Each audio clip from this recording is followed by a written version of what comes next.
Citi FM. Good morning. Good morning. Good morning. Good morning. Good morning. Good morning, my neighbor. Good morning to life. Good morning.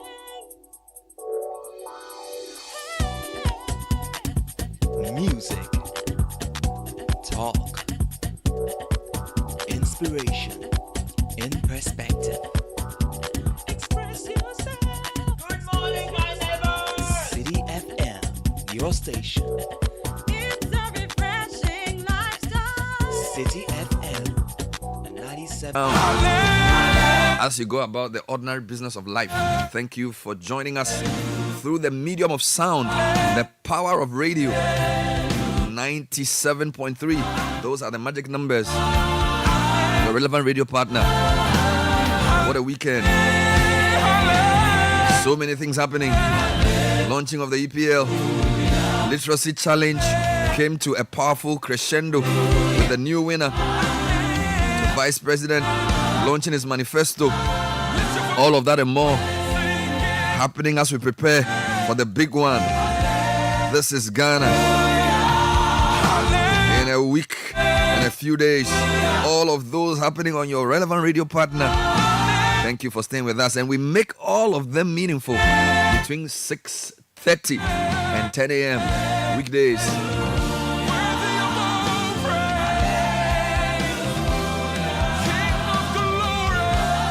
So what does it take to be an expert? Is it knowledge? Is it understanding?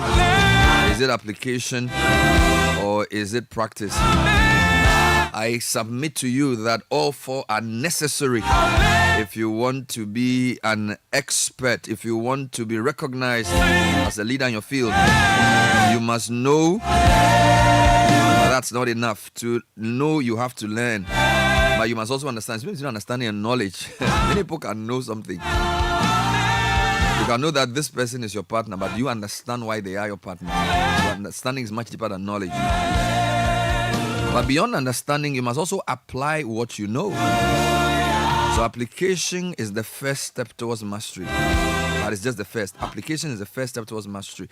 To apply, so you must be willing to learn, but you must also be committed to apply. But application must be consistent, because repetition is the key to learning. So you know, you understand, you apply, and then you practice. So what is your daily practice? That's the question.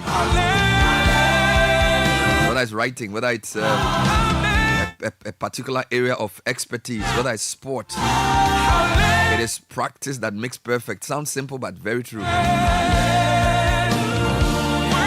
So true experts, true champions are true practitioners daily.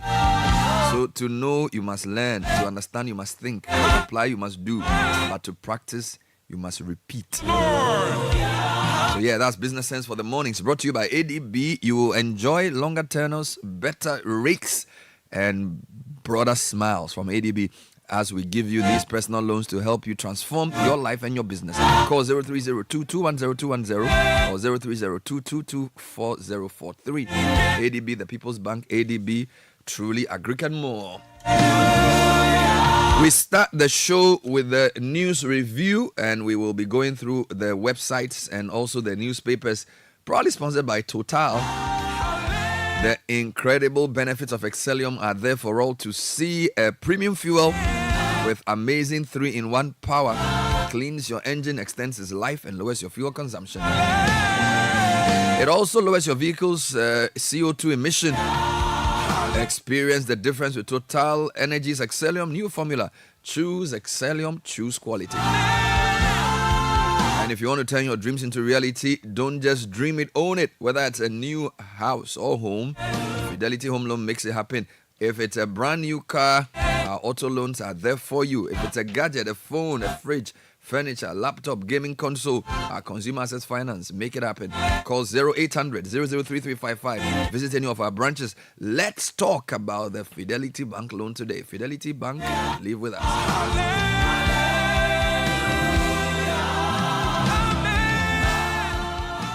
This is the Citi Breakfast Show, the city's biggest conversation.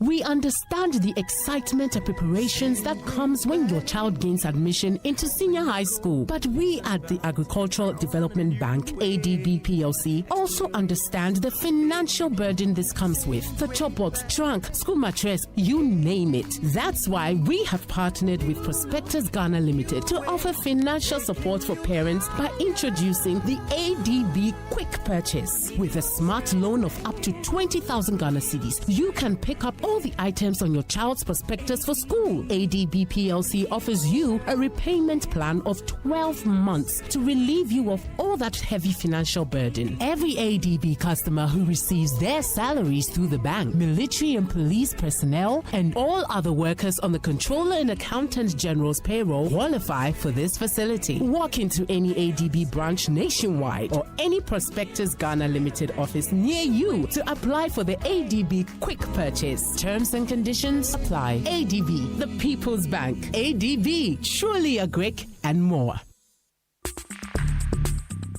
Join the conversation on the Citi Breakfast Show on Facebook at facebook.com/Citi97.3, Twitter at twitter.com/Citi973, and Instagram at instagram.com/Citi973 with the hashtag CitiCBN.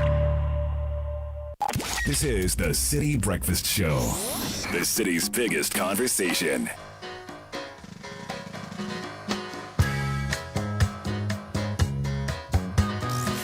Unleashing the power of relevant radio. This is Citi 97.3.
.37, it's Monday morning, the 19th of August, going straight into business. Good morning to Nathan Kwao. Hello. Good to see you. How are you doing? I'm all right. Busy weekend. Yeah, it was. Lots of things happening. Godfrey, good morning as well. Good morning.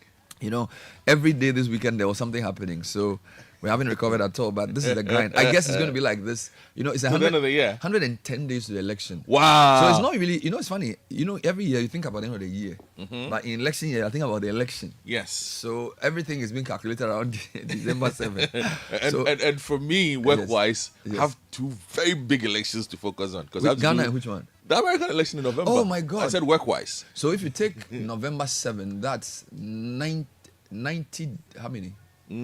30 days. Okay, so Ghana's election is 110 days away. So if you take 30 away from that, yes. So that's like how much? I don't know. 80 days. Yes. Wow. And then there's the big one, the Ghana one. Yeah. Yes, so it's a lot of work and weekends are going to get busy. Oh yes, the politicians won't allow us. Charlie, when politicians start talking, you have to, it's so annoying. And there's I think next weekend is another one. Yes. So the NDC. So an MPP one. We started our coverage at 1. The event started at 3, and I think they ended at 8 p.m. Yes. You know, so these events need to get shorter. Yes, or they should make it many days. No, it just needs to get shorter. The event has to be shorter. Okay. It's But- not efficient. But how is it like the Americans are able to do convention and they speak like 4 days? You know, they have like day yes, one, the day time two, and day who's three. But we speaking. do It's a build up. Yeah, maybe we should learn from that. Yeah, So we make it a festival. So like maybe Thursday, Friday, Saturday, Sunday. you know, So maybe Thursday they bring some young people, Friday the women, Saturday the men, and Sunday the candidates. sometimes you get to allow these things for a manifesto because a manifesto is a party's big day in the sun. Yes. You know, it's the one day that the party actually gets to show What it off can do, what it properly. has done, and all of that. Yes. So sometimes you tend to allow them to have the day. And of course, this is different from a convention, where yes. they sort of by US they've made it a whole show. It's a whole Yes. spectacle. It's Yeah. it's a big. No, I'm saying it's a party's day in the sun. Yeah. Let's get into the headlines. Well, the front page, Baumia's day in the sun. Yeah, that's a good headline. I think that should have been the headline somebody chose, but they all On the went for front- the theme. Yes, and this is a good headline. Baumia means business. Yeah. Unveils manifesto focusing on jobs, businesses. We'll try and mix. That's sense of actually the tagline they used for the day. Yeah, so that's the graphic. What else is there? Colleges of education must stay open. GTech. And at the JJA 75th anniversary, speakers call for investment in AI infrastructure. Bernard, over to you. No, let's deal with the. Oh, I thought you were going to do Channel 1 for me. No, I'll do it later. Let's do the newspapers first. Well, I mean, lots of the papers, but interestingly, the Finder is the only one without a Baumia headline. Maybe they went to print early. Maybe they went to print because early. the Okay, event so- ended at 8. They probably Yes. went to print at 4 p.m. So if you So what did they lead with? So the Finder says renegotiate existing mineral contracts to enhance Ghana's stake. That's coming from the IEA. All right. $1 billion World Bank support for Ghana, and government moves to make 16 SOEs efficient and profitable. And then all the other papers have Dr. Baumia, the Ghanaian Times. No, the but that's Ghanaian not the only thing they Publisher. have. So you give Okay. us the headline and then the others too. Okay, so Baumia says, I'll cut out waste in government, have no more than 50 ministers, reform GRA to broaden tax base. In the other stories, President took out saw today for the commencement of Petroleum Hub project in Jomoro, and Mahama clarifies no fee stress policy. And on page 12 of the Ghanaian Times, Bagri Dam spillage today. Residents urged to take precautionary Take note measures. of the what do you call it? The water level announcement on the front page of the papers. Yes. So Yeah, it's beside the Ghanaian Times. It's been there for and I think it's been on the months. graphic as well. What else do you have, Godfred? Let me take you to the front page of the Daily Guide. Baumia means business. The same headline. Hey, No, but that's what I'm saying. Everybody did a different angle except I think Daily Guide and Ghanaian Times. And I think graphic as well. yeah, but They all did Baumia means business. so- Because that was a tagline. no. You think they should have used a different angle? So you have used Baumia's days in the sun. Or somebody will say, give me a chance. He said many things. You're right. They could have used different things. I'm just saying, Baumia means business. 3 different newspapers, same headline. Because that's the line they used in the program. They should have used a different angle. Wait, why the editors attended the same meeting? Yeah, they all saw the same program. Or you mean they should have used... Okay, I get a point. They should have used a different angle. Hey, So, for example, publisher says Baumia unveils key initiatives. Yeah, so that's their angle. Stimulate SME. Yeah. anyway, so the Daily Guide goes to Baumia means business. Get fund replies Mahama on bond issuance. History will remember your achievements. Baumia to Akufo-Addo. All right. All right, the other stories on the front page of the Ghanaian publisher. Baumia is well equipped to modernize the economy, and Ghana will not burn. Ochenhene assures this in relation to election 2024. The Republic Press's front page says, I'm bitter, but NDC is dangerous. Kenneth Japan confesses. Baumia is on the front page of the paper. Baumia is custom made, according to former President Kufuor. Samuel Jinapor says Achimota Forest, 262 acres, to be returned to Owu family. And sugarcane farmers in Central Region expressed dissatisfaction over lack of market opportunities. The Chronicle says Baumia outdoors manifesto of hope. And then the other story, work harder to win customers' trust. Energy Minister urges ECG. The front page of the Inquisitor uncovered dirty agenda against Alan and Cheddar. Disqualification plot gets deeper. Child adoption rising in Ghana. This story has made it to the front page of other papers the whole of last week. Napo and Baumia was on the front page of the paper. And NHIE releases 151 million Ghana cedis to healthcare providers. The Daily Searchlight is continuing with its series. It says Sinking the Economy Part 4 of ... How ECG lost 12 billion cedis under Napo's nose. My vision is to tap into talents and resourcefulness of people. That's coming in from Dr. Baumia. The front page of the Herald newspaper focus on Baumia, leave Napo alone. YEA set to graduate 10,200 young artisans in a few days. And EC earmarks Hawa Kumsin for prosecution, and World Health Organization forces FDA to suspend Tobinco's medicines, and insists operations threatens, quote, public health and safety. The Informer says that MPP manifesto launch, trust me to deliver, Baumia appeals to Ghanaians. Election 2024, MPP NDC threatened Ghana's peace. And Mahama wants catapult money choppers. That's on page 5.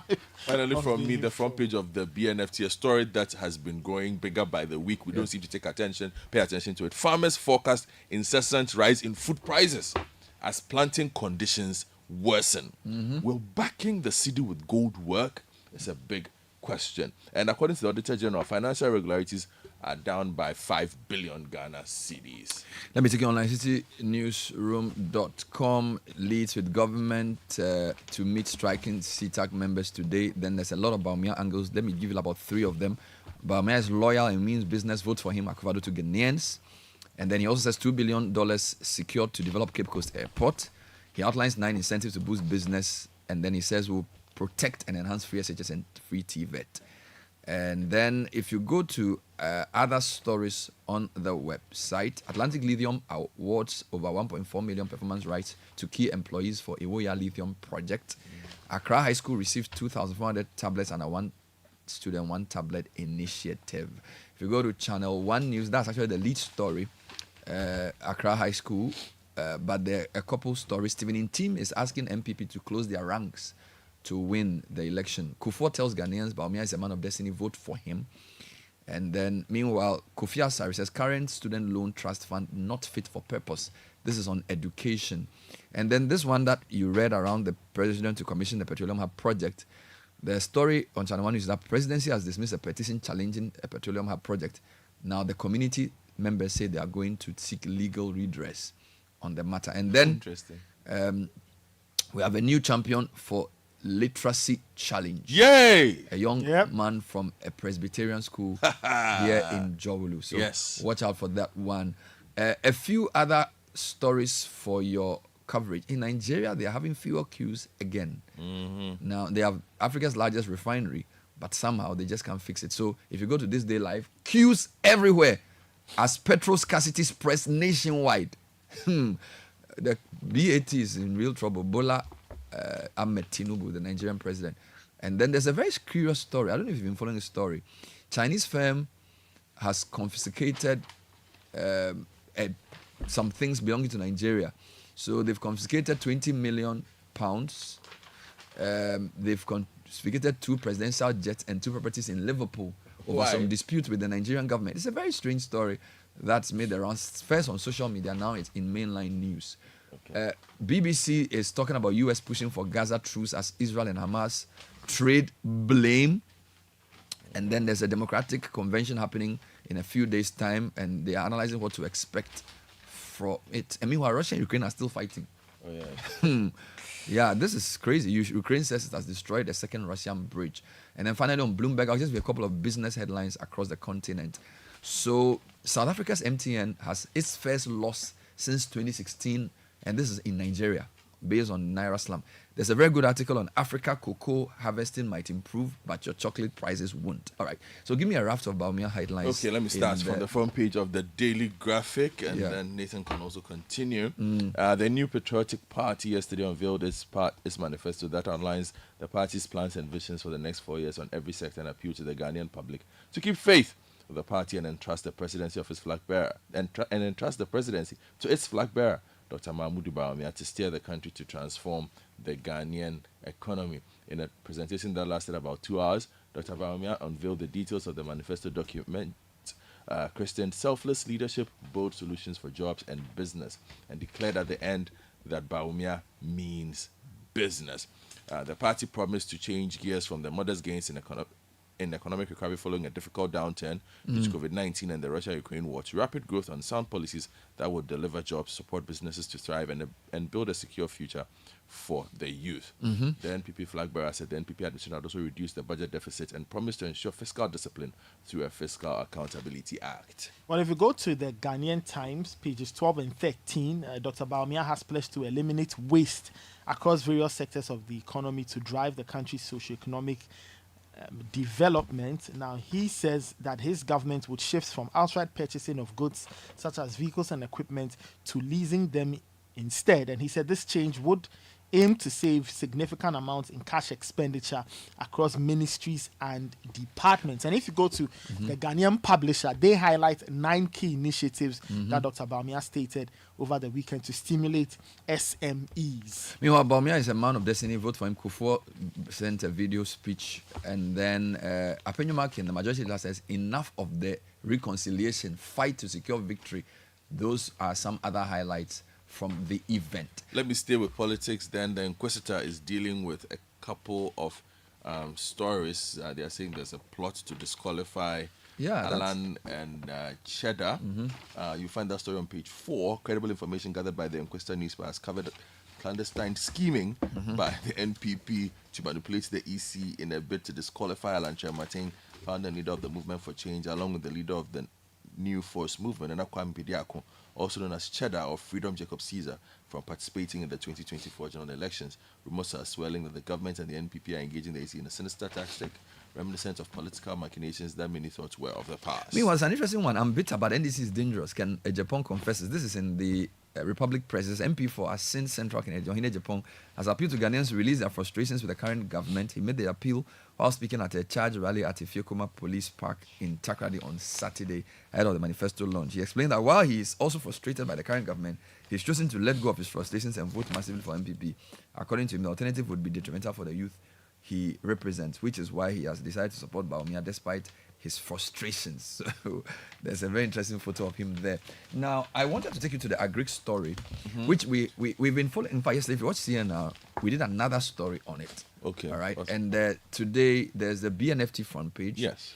And then there's one from Adom Online where they say farmers count their losses as dry spell jeopardizes crop yields. Okay. So I just want to put everything together as this is the second biggest story in the country this week. If you can give me the headlines. Okay, let me take you to the BNFC then. Wisdom Johnny Nwekbe writes that the Peasant Farmers Association of Ghana has predicted tough times and ever-escalating food prices in the coming months as a result of worsening conditions confronting the current planting season. PFH at a press engagement in Accra said farmers are in despair and frustrated about the current developments under Planting for Food and Jobs 2.0. Quote, we members of PFH in the various regions are hereby addressing the good people of Ghana to understand the frustrations of our members and inform Ghanaians to brace themselves for tough times and high food prices if government does not intervene to resolve these issues. And quotes Bismarck Usunote, who's executive director of PFAG. Mr. Note explained that though farmers were promised implementation of government's decision to facilitate the provision of land preparation services, mechanization, extension, harvesting, and marketing services, in addition to all input support, including seeds, fertilizer, and agrochemicals under the PFJ2, these interventions are yet to be delivered, even though farmers are already in the middle of the planting season. Quote, as it stands, none of these support services was comprehensively provided to farmers. If you go to the Adom story, farmers in the OT region are facing devastating losses due to an unrelenting dry spell that has left their fields parched and their crop yields in jeopardy. Now, the lack of rainfall has not only endangered their livelihood, but also posed a serious threat to food security in the area. Now, this is weird because, earlier in the year, we were having so much rain.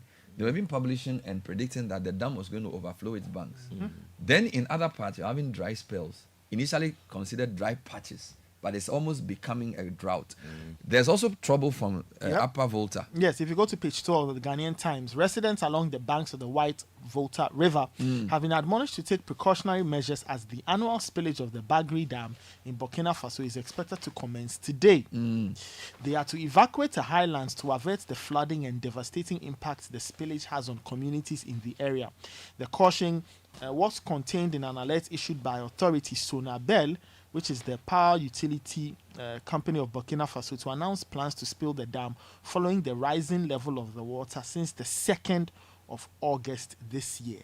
Now, there's a story here that I think we should keep an eye on. Presidency dismisses petition challenging Petroleum Hub project. So, the Office of the President, this is Channel 1 News, has dismissed a petition challenging acquisition of 20,000 acres of land by the Petroleum Hub Development Corporation, insisting that the scheduled shortcutting will proceed as planned. Now, this stems from a petition submitted to the presidency on August 15 by the Coalition of Concerned Nzima people, demanding that the PHDC sign a comprehensive and binding memorandum of understanding with Nzima Manle, chiefs, family heads, and individual landowners. The petition also called for the cancellation of the registration of the 20,000 acre land, allegedly in the name of Awulai Anuajai, the 3rd, and an immediate halt to the proposed sword cutting. However, in a statement dated August 16 and signed by Secretary to the President Nana Santi too, the presidency discounted the group's claim, stating that all processes for compulsory acquisition under the law had been complied with thus far. Let me take you to page 3 again of the BNFT, where the suspended 15% VAT on electricity may be reintroduced. As the inflation rates continue to decline. Stop it. Last week, the Ghana Statistical Service reported that annual inflation had slowed to a 28-month low of 20% in July. In its July 2024 country staff reports, the IMF noted the willingness of local officials to reinstate the tax once inflation eases, which is why, when I was reading the MPP's manifesto yesterday, I've also opened the IMF report on one side, so that you check and then you check here. No, this is serious. I have a few stories here, Nathan. Let me come to you before I come to them. Otherwise, I have a couple of stories here. So if you go to the Herald, World Health Organization forces FDA to suspend Tobinco's medicines. Long list of stories. This is a 3rd straight story they've done on the Tobinco issue. Yes. This is beyond the court case. And this is, I think the FDA has also said they're going to go back to court. Safety issues at one of their key factories. Good. So that story is on the 3rd page. And then focus on Bawumia, leave Napo alone, Mahama told. And then MPP's National Youth Organizer beats war drums over 2024 elections. He says, "We will not sacrifice power for peace. Look at my muscles. These muscles are natural." I don't even understand why these guys say these kinds of things. And then NDC earmarks our Akumsin for prosecution as well, also on the front page. She was busy selling watermelon yesterday. Yeah. At the event? Constituency campaign. Now, government CITAC to meet today over ongoing strike. Now, there's a strike that's affecting College of Education. Ministry of Labour and Employment, through the Fair Wages Commission, has invited leadership of the College of Education Teachers Association, CITAC, and our stakeholders to a meeting today. So keep an eye on that. Now, the strike has been on for a number of weeks, and it affects all 46 colleges of education in the country. So we are keeping an eye on that story for you. Let me give you one, Charlie. And disqualified guru, I don't understand. If you go to page 8 of the Daily Guide, hip life artist Maradona Eboeje, known in the music industry as Guru NKZ, has been disqualified from the University of Ghana's SRC presidential race. The announcement came in an official statement released by the EC of the university. The disqualification was based on Article 30 of the SRC Constitution, which requires candidates to be campus residents and eligible to contest for a junior common room position in their hall of residence. I think we should need to. So he's non-rare. He's non-rare. So what? He attended the university. You were an active participant in campus politics. I was resident. But I'm saying it's an archaic law. Well, Guru must contest. Until you change the law, you can't make the exception for him because he's a popular musician. No, not because of that. I'm just saying the law. But why didn't you also read the law? The law doesn't. And understand it before you contested. Let me take you outside Ghana. A couple of stories that are concerning. Queues everywhere as petrol scarcity spreads in Nigeria. I think this is quite interesting. I don't know what's happening in Nigeria. Marketeers have shut down filling stations. Price levels exceeds 1,000 naira per litre. The National Petroleum Company insists it does not owe foreign traders an amount of $6.8 billion and is blaming distribution issues. So this is the story in Nigeria. And then a Chinese firm has also moved to confiscate. Why? What happened? Nigeria lost an arbitration and U.S. appealed to a company called Zhongshan. And the Chinese company is making moves to seize the £20 million judgment cost awarded in favor of Nigeria against P&ID by United Kingdom Appeal Court last month. The company had earlier secured a court judgment in France to seize 2 Nigerian presidential planes, also working to confiscate 2 properties in Liverpool belonging to the Nigerian government in relation to the dispute between Ogun State and the Chinese firm. So meanwhile, Attorney General of the Federation has accused the Chinese firm of resorting to arm-twisting tactics in order to seize Nigeria's assets in foreign jurisdictions. So this is a challenge between... Nigeria is federal. Yeah, that's what I'm saying. So if Ogun State owes you, how are you claiming property of Central? Maybe. We don't know. That's a good point. We don't know what business they did with Ogun State, whether it was for the whole Federal Republic or just for Ogun properties to confiscate. So there was a joint venture agreement with the company, and they basically revoked it, and the company went to arbitration. And this is the outcome we're seeing. We should be careful in dealing with some of these companies. Good news is that fuel prices are easing slightly. 1.38%. Petrol is 14.22, diesel is 14.90. Good news is also that the APL was back over the weekend on City, and Chelsea is no different. This is the Citi Breakfast Show, the city's biggest conversation. Oh, jump on now. Go.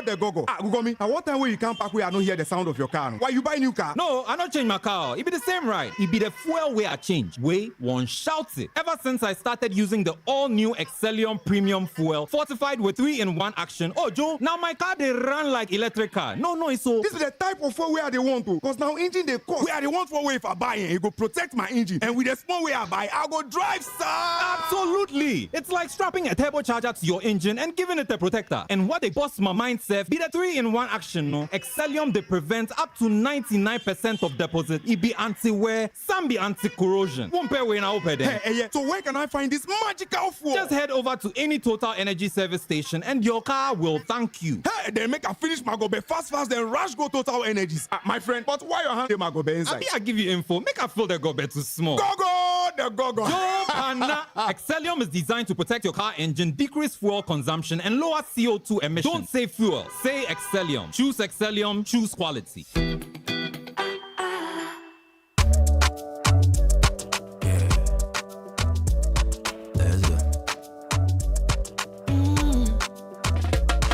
My body, when you wake up in the morning, and you know the money calling, oh, you go work.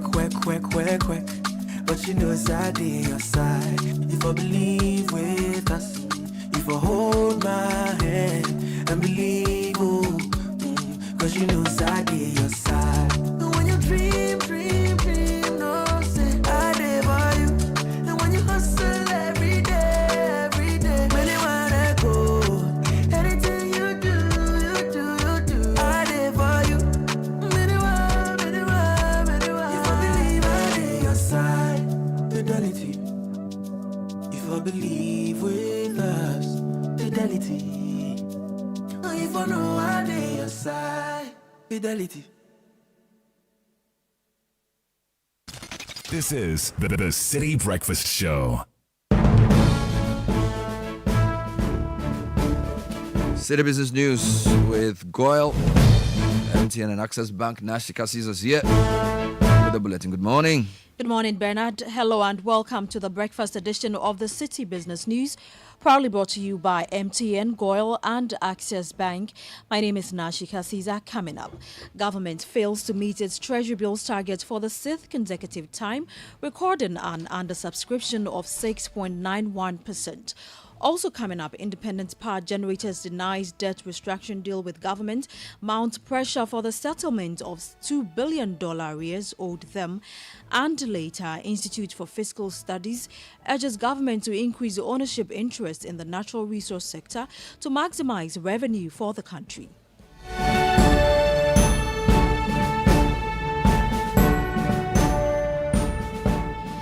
Let's settle for the details of our stories now. For the 6th consecutive time, the government has fallen short of its treasury bills target, recording an undersubscription of approximately 6.91% in the latest auction. There's more in the following Business Desk report. According to the latest data from the Bank of Ghana, investor interest in treasury bills remains slightly low. The recent auction saw bids totaling 4.6 billion Ghana cedis, falling short of the 4.9 billion Ghana cedi targets. A significant portion of the bids, amounting to 3.6 billion Ghana cedis, was directed toward the 91-day bill, representing 78.26% of the total bids, all of which were accepted by the government. Additionally, bids worth 733.59 million Ghana cedis for the 182-day bill were accepted in full, as were bids totaling 284.92 million Ghana cedis for the 364-day bill. Interest rates on the money markets continue to hold steady, ranging between 24% and 27%. However, market analysts attribute the shortfall to the high auction target set by the government and the tight liquidity conditions exacerbated by the recent cash reserve ratio directive. That was a business desk report. Now, Ghana's inflation rate has seen a significant decline from 54.1% in 2022 to 20.9% in July 2024. Despite this fall, the Institute for Economic Affairs IEA cautions that a rate is still high by international standards, maintaining pressure on the cost of living. The IEA is also concerned about the impact the sustained inflation has on citizens. The following report has details.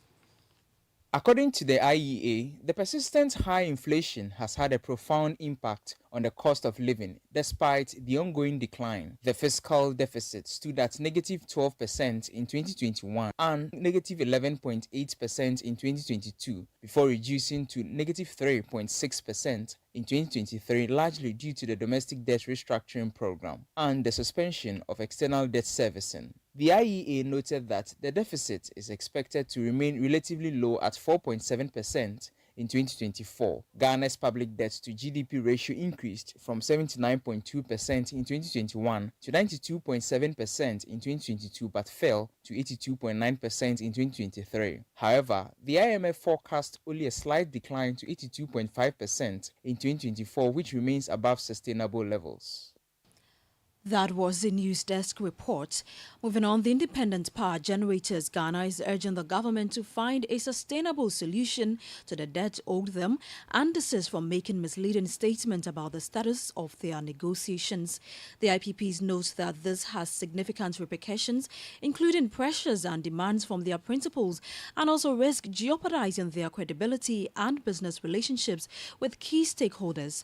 Their call comes on the back of claims by the Minister of Finance and the Minister of State at the Ministry of Energy, suggesting that an agreement has been reached with the IPPs. In a statement, Dr. Elikplim Apetogwa, the CEO of the Independent Power Generators Ghana, denied reaching a deal with the government to restructure the $1.0 billion debt owed its members. Dr. Elikplim Apetogwa reiterated calls for the government to expedite the disbursement of funds owed them. To some other stories now, the Institute for Fiscal Studies, IFS, is urging government to increase its ownership interest in the natural resource sector in a bid to maximize revenue for the country. The institute believes such an initiative will help reduce the overdependence on taxation to raise revenue. Speaking on the back of recommendations for the government to shore up the revenue mobilization for the country, the acting director of IFS, Dr. Said Bwachi, stressed the need to intensify revenue mobilization in the natural resource sector. Maximizing revenue generation from natural resources should be central in the country's quest and strategy to significantly increase government revenue mobilization. As our research shows, the best way to do this is for the state to increase its ownership interest in the natural resource sector, or to adopt superior contractual arrangements like production sharing agreements, which have helped other countries to capture appreciable shares of earnings from their natural resource sectors. This will help reduce overdependence on taxation to raise revenue, which has the effect of undermining production and reducing economic growth, with repercussive effect on revenue generation itself. That was Dr. Said Bwachi, who is the acting director of the Institute for Fiscal Studies, IFS. Moving on, the Vice President, Dr. Mahamudu Bawumia, has pledged that the next government under his leadership will establish a specialized bank dedicated to supporting small and medium enterprises, SMEs, across Ghana. The Vice President has also promised to implement a Buy Ghana First policy where public sector procurement prioritizes locally produced goods and services. Additionally, Dr. Bawumia vowed to reform electricity tariffs, aiming to create a structure where commercial rates are equal to or lower than residential rates. He was speaking at the launch of the 2024 NPP manifesto. We will use the government's purchasing power to stimulate industrial expansion and business growth. This will help create jobs by rolling out a Buy Ghana First policy, under which all goods and services procured by the public sector will first be filled by goods and services produced locally. And we will back this by legislation. We will implement a shift in the electricity tariff structure to a regime in which commercial rates are either equal to or lower than residential rates, never higher, to power our industries and businesses. Ladies and gentlemen, we are also going to establish an SME bank to meet the special financing needs of small-scale medium enterprises, which will employ over 80% of Ghanaians. Dr. Baumia further reiterated his commitment to abolishing the e-levy and additionally furthering mobile money interoperability. We will be pushing further Ghana's leadership, led by my boss, Ghana's leadership role in achieving cross-border mobile money interoperability among other payment systems within the AFCFTA to enhance buying and selling within Africa's 1.4 billion consumer market. Ladies and gentlemen, we will also be creating a marketplace to streamline public sector procurement. As a result of the increase in fiscal space from the tax and expenditure measures we are going to undertake, we will be in a position to enhance the digital economy by abolishing the e-levy as well as taxes on mobile phones. You heard the Vice President, Dr. Mahamadou Baumia, speaking there. Now, on the Forex market today, the dollar could be sold to you at 15 cedis, 85 pesos. The British pound could be sold to you at 20 cedis, 30 pesos, and the euro at 17 cedis, 10 pesos. And that's it for the breakfast edition of the City Business News, proudly brought to you by MTN, Goyle, and Access Bank. My name is Nashika Caesar. Many thanks for spending your time with me. Do have a great business day. Join the conversation on the Citi Breakfast Show on Facebook at facebook.com/Citi97.3, Twitter at twitter.com/Citi973, and Instagram at instagram.com/Citi973 with the hashtag CityCBS.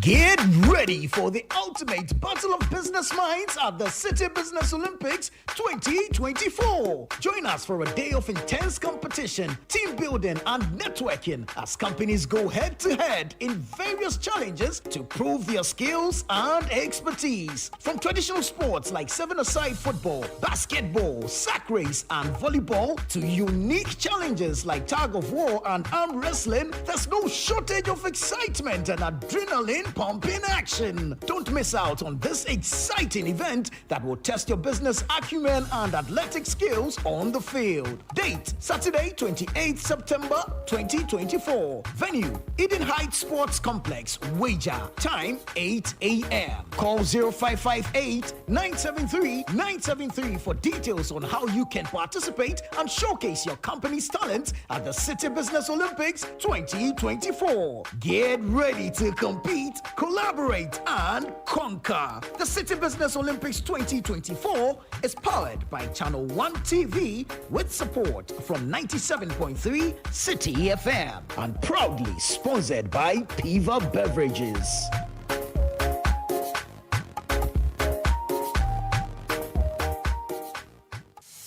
This is the Citi Breakfast Show, the city's biggest conversation. A moment of silence.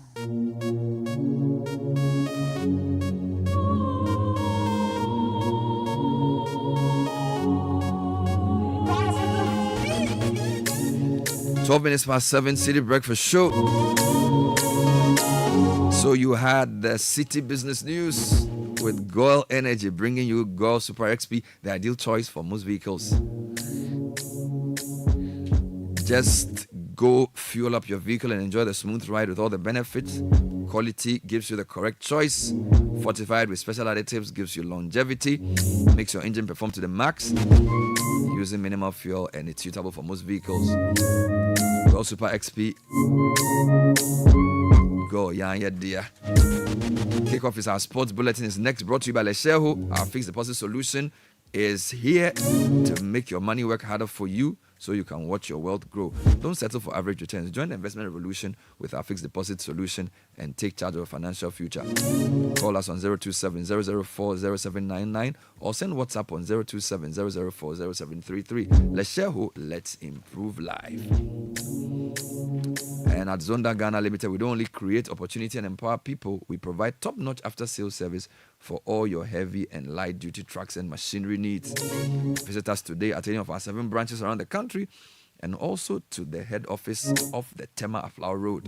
Whether it's a Shantui bulldozer, an excavator, a grader, a payloader, or a TX truck, Zonda has you covered. Call 050-177-3333. Zonda, built in Ghana, building Ghana. Against his old club. Kovacic! That's how you do it! A second goal for Manchester City! A muted celebration for the former Chelsea player.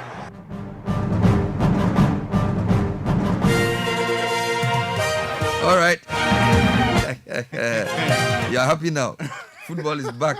Of course, it is back. You are smiling from ear to ear. Yeah, and it was a perfect start for Manchester City as they began their Premier League title defense with a 2-0 win over Chelsea. The goals came from Erling Haaland and Mateo Kovacic, inflicting a 2-0 defeat on Enzo Maresca in his first match in charge of Chelsea. And we had our first road show of the season at the Plus 233 Jazz Bar and Grill. We'll get to hear from some Manchester City fans after the team's first win of the season, plus this. We are going to start an Operation Olympics Glory program by dedicating resources towards the preparation of our athletes and their readiness for the 2028 Olympics in Los Angeles, USA, including where necessary, targeting specific sports for medals. All right, so big calls from Dr. Mahamudu Bawumia, who is the Vice President and the MPP's flag bearer from the Takrade.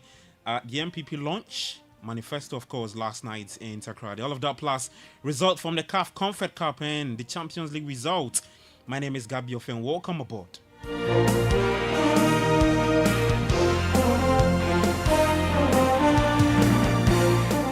And we start from the Ghana Secondary Technical School in Takrade, where the MPP launched its manifesto last night. Now, several pledges were made by the Vice President, who is the flag bearer of the new Patriotic Party, Dr. Mahamudu Bawumia. Now, he pledged that if his party is elected on December 7, his government will initiate a program called the Operation Olympics Glory. Now, this initiative will focus on dedicating resources to prepare Ghanaian athletes for major international competitions. We are going to start an Operation Olympics Glory program by dedicating resources towards the preparation of our athletes and their readiness for the 2028 Olympics in Los Angeles, USA, including where necessary, targeting specific sports for medals. Well, what about Ghana's Top Flight League? That's the Ghana Premier League and the clubs. We will support the revival of the Premier League and clubs to improve commercial viability and create related jobs by directing policy through the National Lotteries Authority and the Gaming Commission to establish and fund a sports employment module to assist premier clubs fund operational expenses, including player remuneration. And also we will provide a bus to each Premier League club.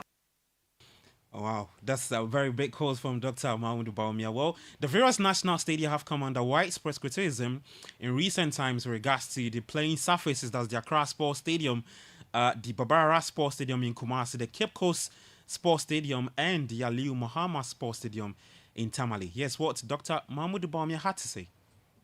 We will, ladies and gentlemen, also upgrade the surfaces of our football pitches to meet the highest international standards. And so we will be seeing an upgrading of the stadia in Kumasi, Accra, Cape Coast, Tamale, and Esipong to make sure that they meet the highest international standards. All right, so that's the Vice President of Ghana, Dr. Mahamudu Bawumia, speaking. there. Well, speaking of the National Stadium, the Accra Sports Stadium was busy on Sunday, that's yesterday, hosted in Sochaman's game against Select Sports from Chad in the first leg of the preliminary stage of the CAF Confederations Cup. Now, the second leg is slated for Saturday, August 24, with a big advantage over the opponent from Chad. However, head coach Yao Prekun believes the job isn't done. Nothing is done yet. Football is full of surprises. I've been in the game for a very long time, and I know when you underrate your opponent, they will hurt you. Fine, we won 3-0. Second half, there was a lot of hiccups, and we need to work on it. First of all, we need to do is make sure that we recuperate very well, and then make sure our tactics really worked when we go back there. All right, so that's Yao Preko. He's the head coach for Nsoatreman Football Club. Also in Cameroon, at the Japoma Stadium, FC Samatex 1996 claimed a vital 1-0 away win over Cameroonian champions Victoria United in the first leg of the CAF Champions League qualifier prelim stage. The return leg will be played on August 25 at the Accra Sports Stadium. In Cote d'Ivoire, Azakia's ladies did not progress to the semis of the WAFU B qualifiers despite trashing Niger's AS Guardian National 6-1 in their final Group B game. What it means is that no Champions League football for the Ghanaian champions this season because they needed to win at least by a 6-goal margin to go ahead of Omnisport, who lost 1-0 to Nigeria's Edo Queens. Let's talk about the English Premier League, and we start from Stamford Bridge. And Erling Haaland scored on his 100th Manchester City appearance as the champions began their title defense with a 2-0 win against Chelsea at Stamford Bridge. Now, former Chelsea midfielder Mateo Kovacic scored a second for the Citizens. Here's City boss Pep Guardiola. Same, no injured players. Make some little details, but the same. Nothing new. So, and of course, we spoke about that yesterday, today. So forget about it. Thinking about the Premier League again. Forget about it. We didn't last season. Last season we didn't speak to win. So it's just how can be every game better than the previous one, a little bit better. And when arrive in May, April, March, April, and still are there. And after you can be focused to try to do it again. Pep Guardiola is Manchester City manager, speaking after yesterday's 2-0 win over Chelsea at Stamford Bridge. Well, Raheem Sterling was left out of the opening game at the Bridge, and his agent was not too happy with that. But Chelsea boss Enzo Maresca had this to say. I want Raheem Sterling, but I want all the 30 players that we have, but there is no space for all of them. So for some of them, they have to leave. All right, no space for some of the players, and they have to leave. That's the words of Chelsea boss Enzo Maresca.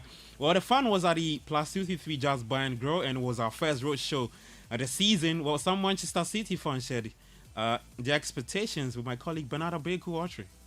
We're going high five. You know, we've taken it. How many? Yeah, so 4 now. So we want to make it 5. I mean, I heard the captain the other time. You know, he was being interviewed. So, I mean, what is there to play for? You've got it already. You went 3 in a row, now 4 in a row. No one had achieved that. He said, so what is wrong with having it for the 5th time? I think during the match, I heard that so far the only players who have won the Golden Boot consecutively 3 times is Alan Shearer, Thierry Henry, and probably Erling Haaland will be doing that as well this particular season.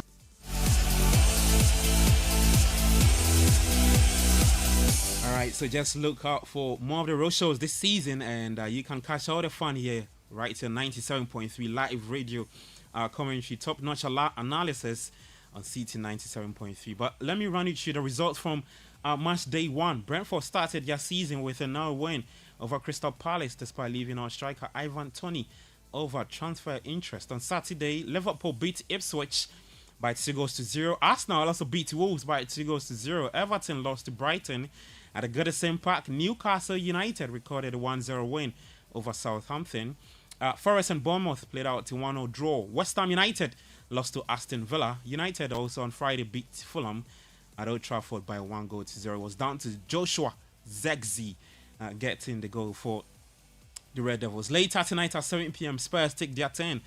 They're in action against Leicester City at the Tottenham Hotspur Stadium at 7 p.m. And of course, there's only one place to listen to live radio commentary on 97.3 Citi FM.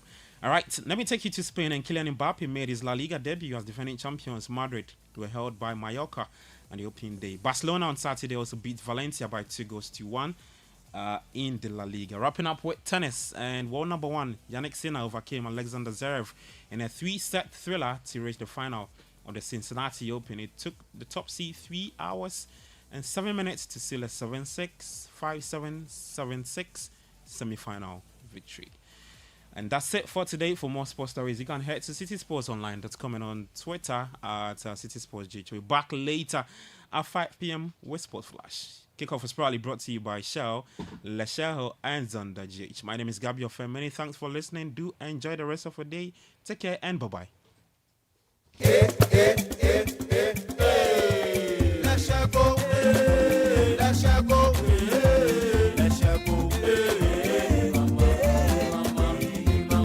If you need unique services,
by Sankofa Natural Spices.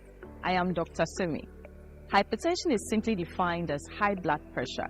It is a public health concern. Risk factors for the development of hypertension include poor eating habits, some comorbidities pre-existing such as kidney diseases, smoking, alcohol, the use of recreational drugs, among others. The complications of uncontrolled hypertension include the development of cardiovascular disease. This can be in the form of heart failure, kidney disease, sometimes requiring dialysis. Uncontrolled hypertension can also result in the development of stroke, visual impairment, and even erectile dysfunction. Let's continue our talk soon. Sankofa Natural Spices, DDA. Sankofa Natural Spices are made in Ghana with only natural ingredients with your health in mind. DDA. The health and nutrition segment was brought to you by Sankofa Natural Spices.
simple pleasures of treating yourself to unforgettable weekend getaways or a special surprise for someone you love, you can have the perfect companion. Stanbic cards are there for those fulfilling moments that make you go like, yes, this is it. So talk to Stanbic. Call 0302-815-789 on social media at StanbicGH or visit stanbic.com.gh to learn more about our cards and how they can make your life better.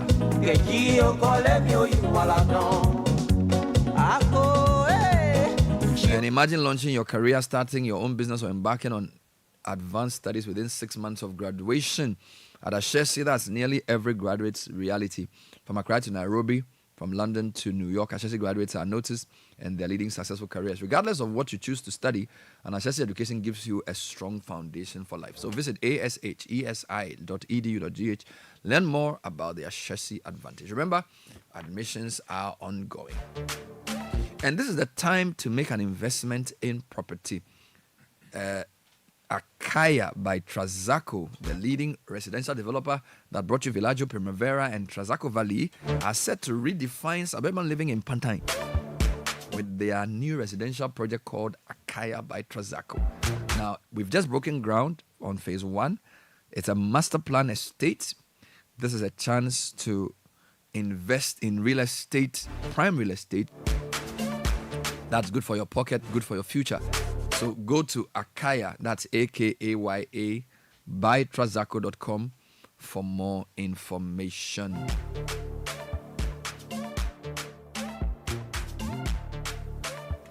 Now, if you want a British...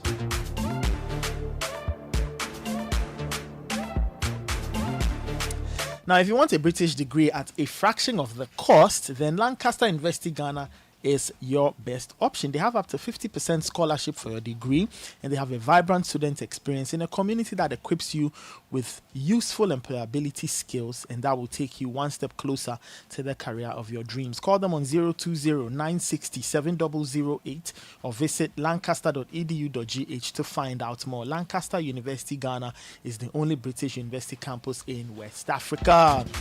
Now, get close to your radio set for the gist of the year. Do you know that your energy-giving, great-tasting Lucozade has a new look?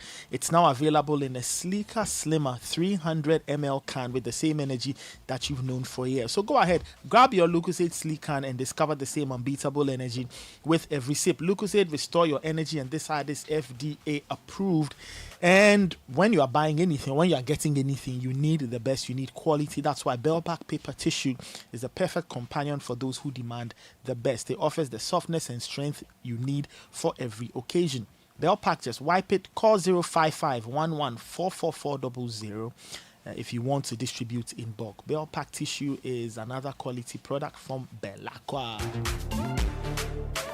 Busy weekend. So many things to talk about this morning. Special congratulations to Frederick Loko.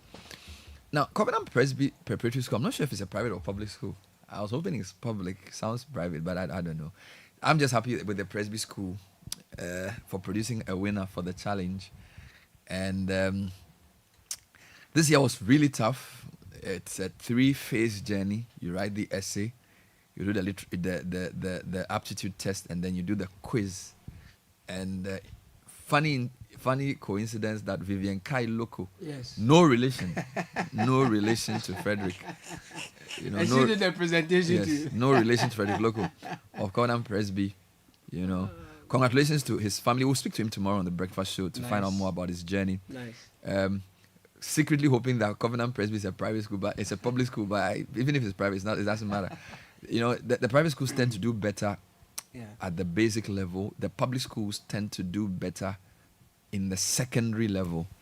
So if you go to a typical public secondary school like Presec, a lot of the people who come there would have gone to a private basic school. This is what we have. And that's Frederick winning the trophy with some great competition from some of the other contestants, with sponsorship as well coming in from Fortune Spread by Wilma Africa, Alfie Soap, Ghana National Gas Company, Baby Biscuits by M Foods, and Prospectus Ghana Limited. Yeah, that was.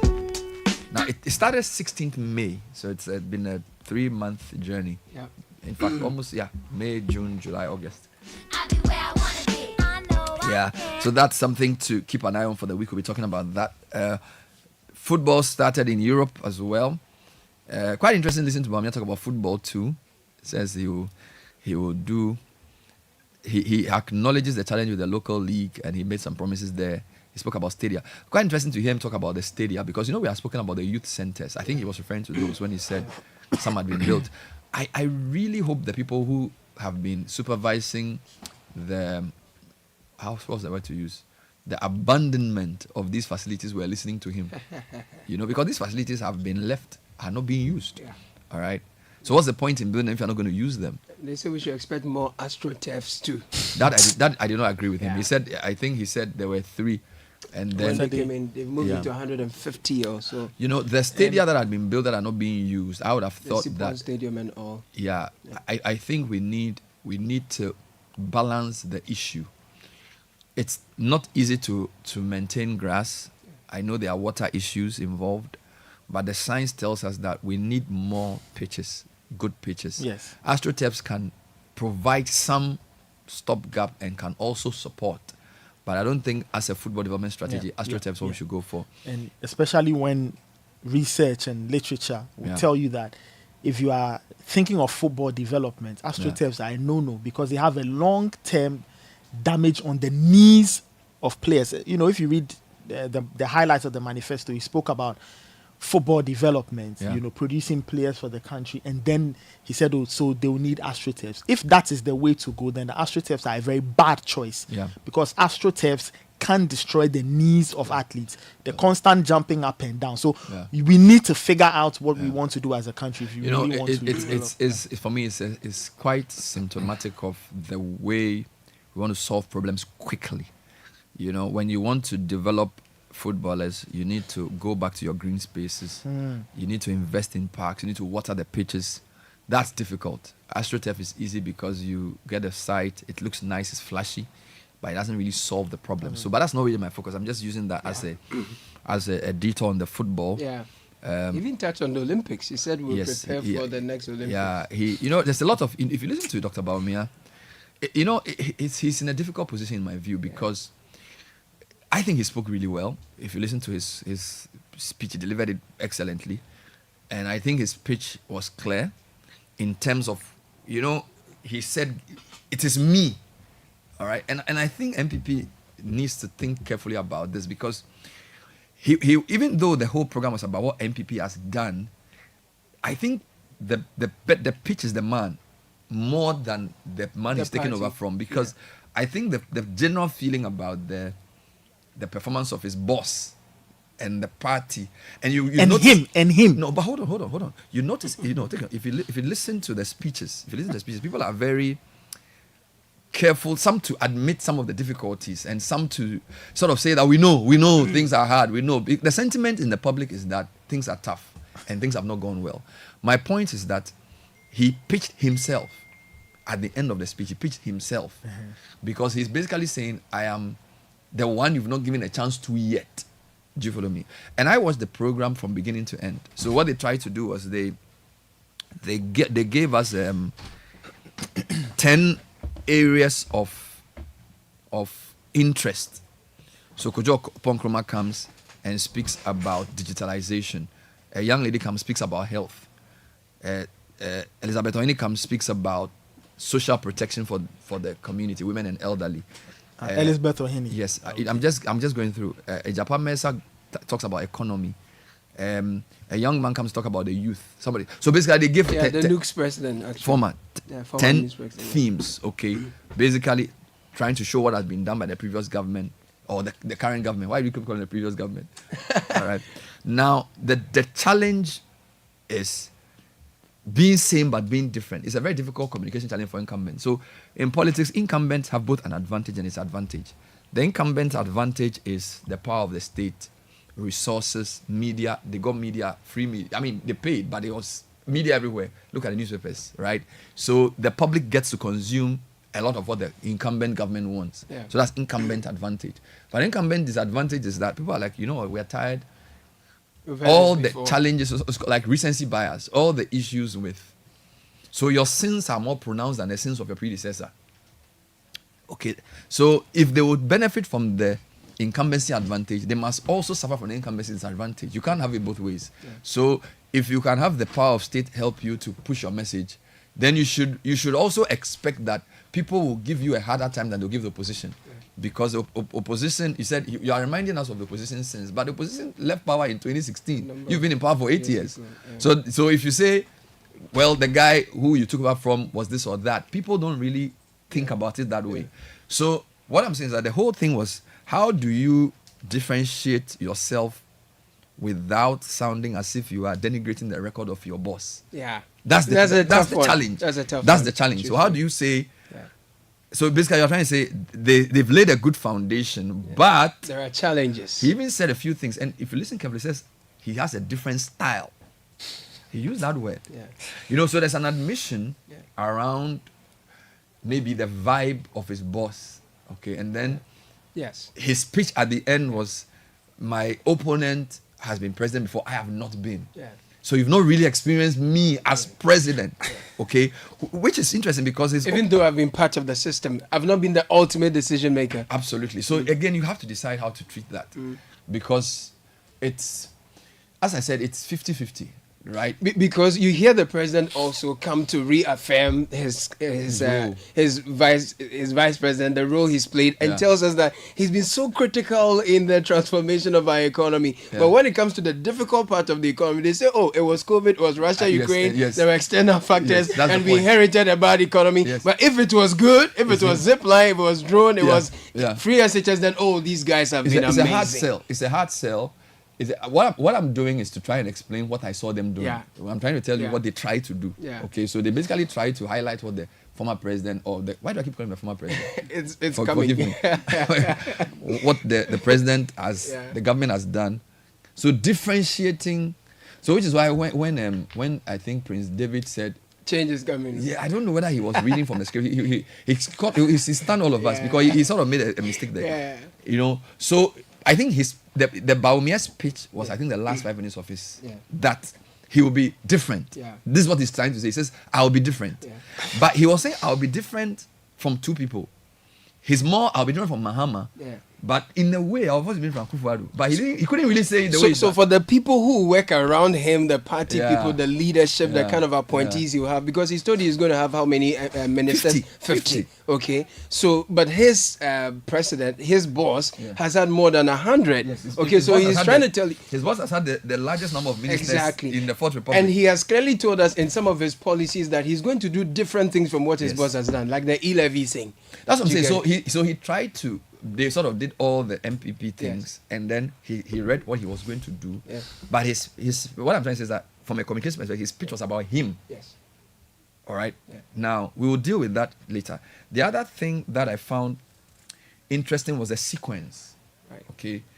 Again, if you watch a program like this, and the parties are getting very good at it, so they will do a small documentary like a 1 minute feature, different issues. Then they'll play. They'll do, and they did it well. They did it very well as a production. It was very good. What worried me was why they didn't let Bawumia have the last word, and why they let Akufo-Addo have the last word. Because I thought, looking at it, I feel like, and forgive me if you work, I feel like it was anticlimactic in a way. Okay. Because like they started with the 10 people, everybody spoke. Then they got, I think, Penyon Makin spoke, Majority Leader spoke, Kufuor spoke. Yeah. So I'm thinking that, okay, let the current president speak. So that his will be the last. Then yield the floor to the person you want to present to us. Give preeminence. But the way they did it, because when he did steal Bawumia's shine, because he couldn't. Yeah. But what I'm saying that Bawumia took the thing to a crescendo. Okay, then. And then he came back and brought people. That's how I saw it. Okay. I don't know. Maybe. I don't know. Those who watch can tell me. They said Dr. Bawumia in particular said that his top major priorities or concerns from their conversations with everyone was cost of living, jobs, and roads. And Bernard, I was trying to put myself in the shoes of but is that correct? owners. Is that correct? Cost of living, yes. Jobs and roads. That's I think true. fairly, That's yes, true. because That's cost true. of living, we all feel it. Jobs, and I'm going to talk about this very briefly. On Saturday, for example, right? There's a shop at Ghana. I usually go there once a while when they do sales. And I noticed they'd open shops around. So there's one at Dansuman, Osu, Hacho, and even Kumase. Now, when I went there, I was lucky to meet the boss, and he told me that he had opened 5 shops in the last time I went there, but he's had to close 5 of them. So he has just 3 running. He's still thinking of closing the 3rd one and leaving just 2. Now he gets his stuff from the UK, and in the last 10 years, some of the stuff he bought that were £10 are still £10. But when he brings them here, Ghanaians are not able to buy as they used to because our purchasing power has gone down. Depreciation is a big thing. So I was wondering how someone like that would be consuming what he was listening or what he was hearing from Dr. Malmia. Because for every shop, if you had 2 salespeople and you've shut down 5, that's 10 jobs gone. It's serious. And I think, so this is the way I see it. The cost of living, correct. Jobs, correct. Roads. Correct. What I'm not sure of is if they admitted the cause of those problems. I think that the problem is that you can say this is the problem, but what caused it? They are selective in apportioning the blame. That's the thing, and I think that's where they lose many people. Where you say, we understand the cost of living is high, but it's high everywhere, or we had everything was going well until COVID came, and Russia, Ukraine added it. Yeah, but which for me. It's not tenable. you can't it won't stand. Okay. So it's like they did their job halfway. You admit that people are suffering, but you don't tell us or admit the full cause of it. It's almost like it's an external cause. All right. I think many people will challenge that. And also the other disconnect is if you look at there's so many good promises. But you see, these promises is almost as if he and his boss are on a different tangent. Because it seems as if, okay, why can't the promise be started now? Or why can't you do it now? And I know you can't do everything now, but for example, we talk about taxes, flat tax. We just had a budget that was read like a month ago, okay? I mean, he's identifying all the problems that people have raised in the economic management and he's proposing to do it when he comes.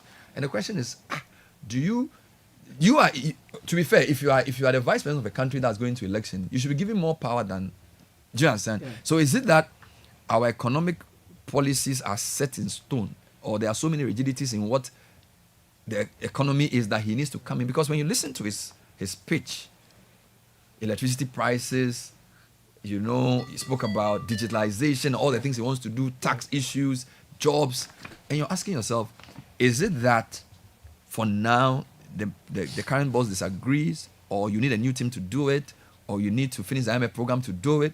Why can't you do it now? Because the promise and a lot of the things he wants to do are so different from what's actually happening. I'll cancel e-levy, I'll remove these taxes. Like, no, you need to. You are not in opposition. You are in government.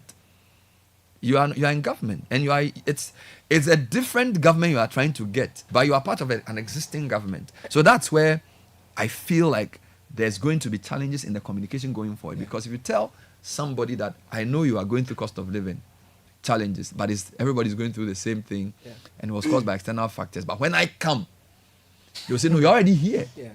When are you coming again? What have you done about it? And some of the things they've literally said are even the same. For example, you've told us that you could collect 150 billion Ghana cedis, which is uncollected tax, because these people are outside the tax net. But I thought I heard this before 2016. I thought I heard that property rates have not been collected and that we're overtaxed. We're going to move from taxation to production. After 8 years, I'm being told that 150 billion Ghana cedi has not been collected because people are outside the tax net. Well, they're going to say that, look, we have digitized, we've made mobile money interoperable, and then we've brought the digital address system so that we can rope in more people. But as you've done these, what is the results you have to show for which you can tell me that if I give you another mandate, then you're going to improve that? Then what about the point-armed passport? So let's do the digital things. So, for example, you say if you have a Ghana card, you need to fill a passport form. Yes, he said that. He said, so if you have a Ghana card, you just need to submit your Ghana card to the passport office, and then all the details that are to go on your passport are supposed to be on a Ghana card. That's what he said. Okay. Number two. So So your parents' name, all those things. Number 2, it says all paper filing of tax returns over. True. So every tax, and you see, in principle, it's correct to say the more cashless you are, the less corruption there is. Because Nathan, if I ask you to give me a bribe and you put it in a brown envelope, Caleb will not know. But if you send it by Momo, it can be traced. Yes. In the same way, if I file my tax returns in a digital way, it's good. But the question I'm asking is, why does it have to take his becoming president to do it? Another one, driver's license will be 10 years. Yes. Okay. This one can be done before. That's my point. So a lot of these, a lot of these things, for? which is why I still find it odd that the president had to speak after he spoke. Because I'm thinking that if you really want to, in the sequence of what you are trying to say, in fact, you are saying that Akufo-Addo started and I'm coming to follow. So he shouldn't be talking after you talk. He should be the crescendo. So everybody should talk. Your running mate should talk, and then you should talk. But I'm sure. And the other point I noticed again, I felt like typically in the past when parties are doing programs, they talk about their opponent a lot. Yeah. But I didn't hear a lot. They kept saying my opponent. I didn't hear his Mahama. They didn't mention at Mahaman's all. name. I think they didn't want to give him free publicity. Yeah, They didn't mention opponent. NDC. They just kept saying the alternative or my opponent, which I thought somebody planned. I think the only two people who spoke a lot about the opposition or a bit was the current president and the tourism minister too did that briefly. in interviews. No, I'm talking on the stage. On the stage, right. So the vice president or the running mate, he did said a few things, he did. And maybe majority He did. I think Chairman Sabonsu, but you could tell that, and you see, sometimes you can assess the size of a person by what is not said. So I feel they felt like, look, Mahama's name is becoming, I don't know, we don't want to use our platform. Our big day. To give him mileage. Mileage, So you notice that even all the people came to read the manifesto, the scripture stuff. They did not mention Mahama's name. They didn't mention the NDC. But let me ask you though. Yeah. At the time where we say that we don't have enough money, we are trying to raise more money. Is there a prudent thing to give paramount chiefs living allowance? What's that about? You see, the problem with manifestos is that it's not a prudent thing, and a lot of things are not prudent. In fact, a lot of our problems in Ghana today are because of manifestos. Now, one of the things we need to do as a country is to define what a manifesto should be in relation to our development goals and aspirations. Yes, to vote for me, you need to tell me what you want to do. I think as a society, we should agree on the what so that you come and tell us the how. Do you get it? Because, you see, we all want a well-educated citizenry. What path are you going to use to achieve it? But if manifesto become a list of what's, that's what drives us into having ministries like special developments, which are new but have a bigger budget than 3 existing ministries like Agric. That's what leads us into projects like 1D1F, where you have a lot of noise but don't see a lot of effect.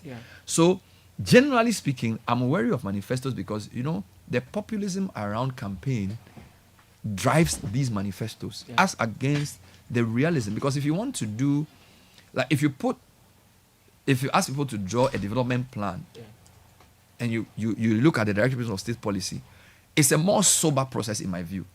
The manifesto is tinged with a lot of euphoria and just, it's very like vibes. So yes, so it's like, Charlie. It's giving. Like they say, NDC has stolen our idea, MP has stolen our idea. So it's more like who can outpromise. And I don't think it works for the democracy to develop into, because here we are talking about fiscal discipline, and which is ironic, right? So you spoke about he's going to ensure fiscal responsibility. If you take the 2016 manifesto, it was there. 2020 manifesto was there. To have 2024 and to back say, we are going to have the fiscal rule. Fiscal rule has always been there. It was suspended. We are going to have a fiscal council. It's always been there. We are going to go back to fiscal responsibility. Well, the reason you're not able to do fiscal responsibility is that you are overpromising. Okay, and the kind of things you want to do, and you are attaching cost to it. It's for me, it doesn't sync with the so-called macro stability and the fiscal discipline that you need. But don't worry, when we come back, we'll play you some highlights of the event, and then We will get your own comments as listeners and viewers. Did you follow the program? Let's hear your thoughts. 054-998-6996. Godfrey calls it Baumia's Day in the Sun. Baumia's Day. Is that a headline he would have given? Baumia's Day in the Sun. Yeah, that's the headline he would have given, but nobody chose that. They said Baumia means business. Tech and social media trends is next. It's brought to you by Telecel and First Bank Ghana. First Bank Ghana is doing something amazing this long vacation junior internship program. It started from July 15th. It will end on September 15th. Now, we are giving your children valuable work experience. If they are below 12 years old, create an account called the Kids First account for them. If they are between 13 to 17, create one called the Me First account. Deposit an initial amount of 300 Ghana cedis in the account and apply for the First Bank Ghana junior internship program. Your child will experience 5 exciting days interning at any of our branches across the country, and they get to participate in an essay writing competition. There are attractive cash prizes as well. So find out more about the First Bank Ghana Junior Internship Program. Call 0596 921 921 or email firstsolutions@firstbankgroup.com. First Bank Ghana, you first. It's also brought to you by Telecel More Money Promo. It's getting exciting, people. 30,000 Ghana cedis every week up for grabs. In total, we have a grand prize of 1 million Ghana cedis. And how do you get to be a part of the 30,000 daily or weekly draw? You just purchase data or airtime using your Telecel cash wallet and double your chances. Make payment onto your fixed broadband. Also, it gives you a chance to be the next millionaire. Reload. The more you reload, the better your chances of winning in the Telecel More Money Promo. Opt-in free. Dial *500# or send WIN to 500 or visit the Telecel Play app. It's a promo that's regulated by the NLA on the Caritas Lottery platform. T's and C's apply. Telecel, connecting energies. Nathan will tell us what's trending this morning. All right. Since we're talking about Dr. Baumia, hashtag MPP 2024 manifesto launch is on the trends. Yesterday it was there. It dominated a lot of the things happening in the afternoon, and it had to compete with the football because the football is back all across Europe. The Premier League is also back on Citi 97.3 FM. So some of the main protagonists were there: Chelsea, Enzo, hashtag CHE, MCI, Anthony Taylor, Man City, Doku, Kovacic, Lavia. Everybody involved as Chelsea welcomed Manchester City. Nicholas Jackson as well. Nicholas Jackson is also in the trend. So lots of the sporting football things and politics. Madrid dominates. also in the trends. It's funny that most of the trends are Twitter though. Yeah. Twitter is where the trends. It gives you it collates a lot more of the trends. So some tech news, and our very good friend Elon Musk is here. Lord. Now his AI chatbot Grok, Grok, last week began allowing users to generate AI or to create AI generated images from text prompts and post them to X. Now, almost immediately, people began to flood the platform with all kinds of fake images of Donald Trump, VP Kamala Harris, Elon Musk himself, 9/11, all kinds of things. So this particular news feature is just highlighting really what people were using Grok for and the potential dangers it could create, or because if people are allowed to create their own fake images, just imagine the commotion and confusion they could cause. So that's something for Elon Musk to think about as he allows people to generate their own AI images using X's response to ChatGPT called Grok. Elon Kojo Musk. This is the Citi Breakfast Show, the city's biggest conversation. Since 1894, we've witnessed the evolution of a brand and proudly partnered with its people on the path to prosperity. From the ink-stained ledgers of the past to the lightning-fast transactions of today, First Bank has consistently adapted, embracing innovation while cherishing the legacy of our heritage and making giant strides across the globe. It's not just about banking, it's about enabling your success generation after generation. Our legacy defined the past, shaped the present, and in 2094, we'll still be fostering financial security and stability for future generations. We are helping to create a future where the possibilities are infinite, the opportunities borderless, and where the world looks up to Africa. Let's awaken the giant in you. You first. First Bank. Kind of way, tell you the more money promo now. Everybody likes money, but what do we like more than money? More money! Join the Telecel More Money promo and win money, more money, and even more money. Simply opt in for free and reload your mobile and broadband and be the lucky winner of the 1 million Ghana cedis grand prize. Also win cash prizes of up to 3 million Ghana cedis in the daily and weekly draws. Opt in for free by dialing *500# or send WIN to 500, or you can opt in on the Telecel Play app. The more you reload, the higher chances of winning in the Telecel More Money promo. Keep loading, win, and be a millionaire. Telecel. Connecting energies. Terms and conditions apply. This promo is regulated by the NLA on the Caritas Lottery platform. Join the conversation on the Citi Breakfast Show on Facebook at facebook.com/Citi97.3, Twitter at twitter.com/Citi973, and Instagram at instagram.com/Citi973 with the hashtag CitiCBS.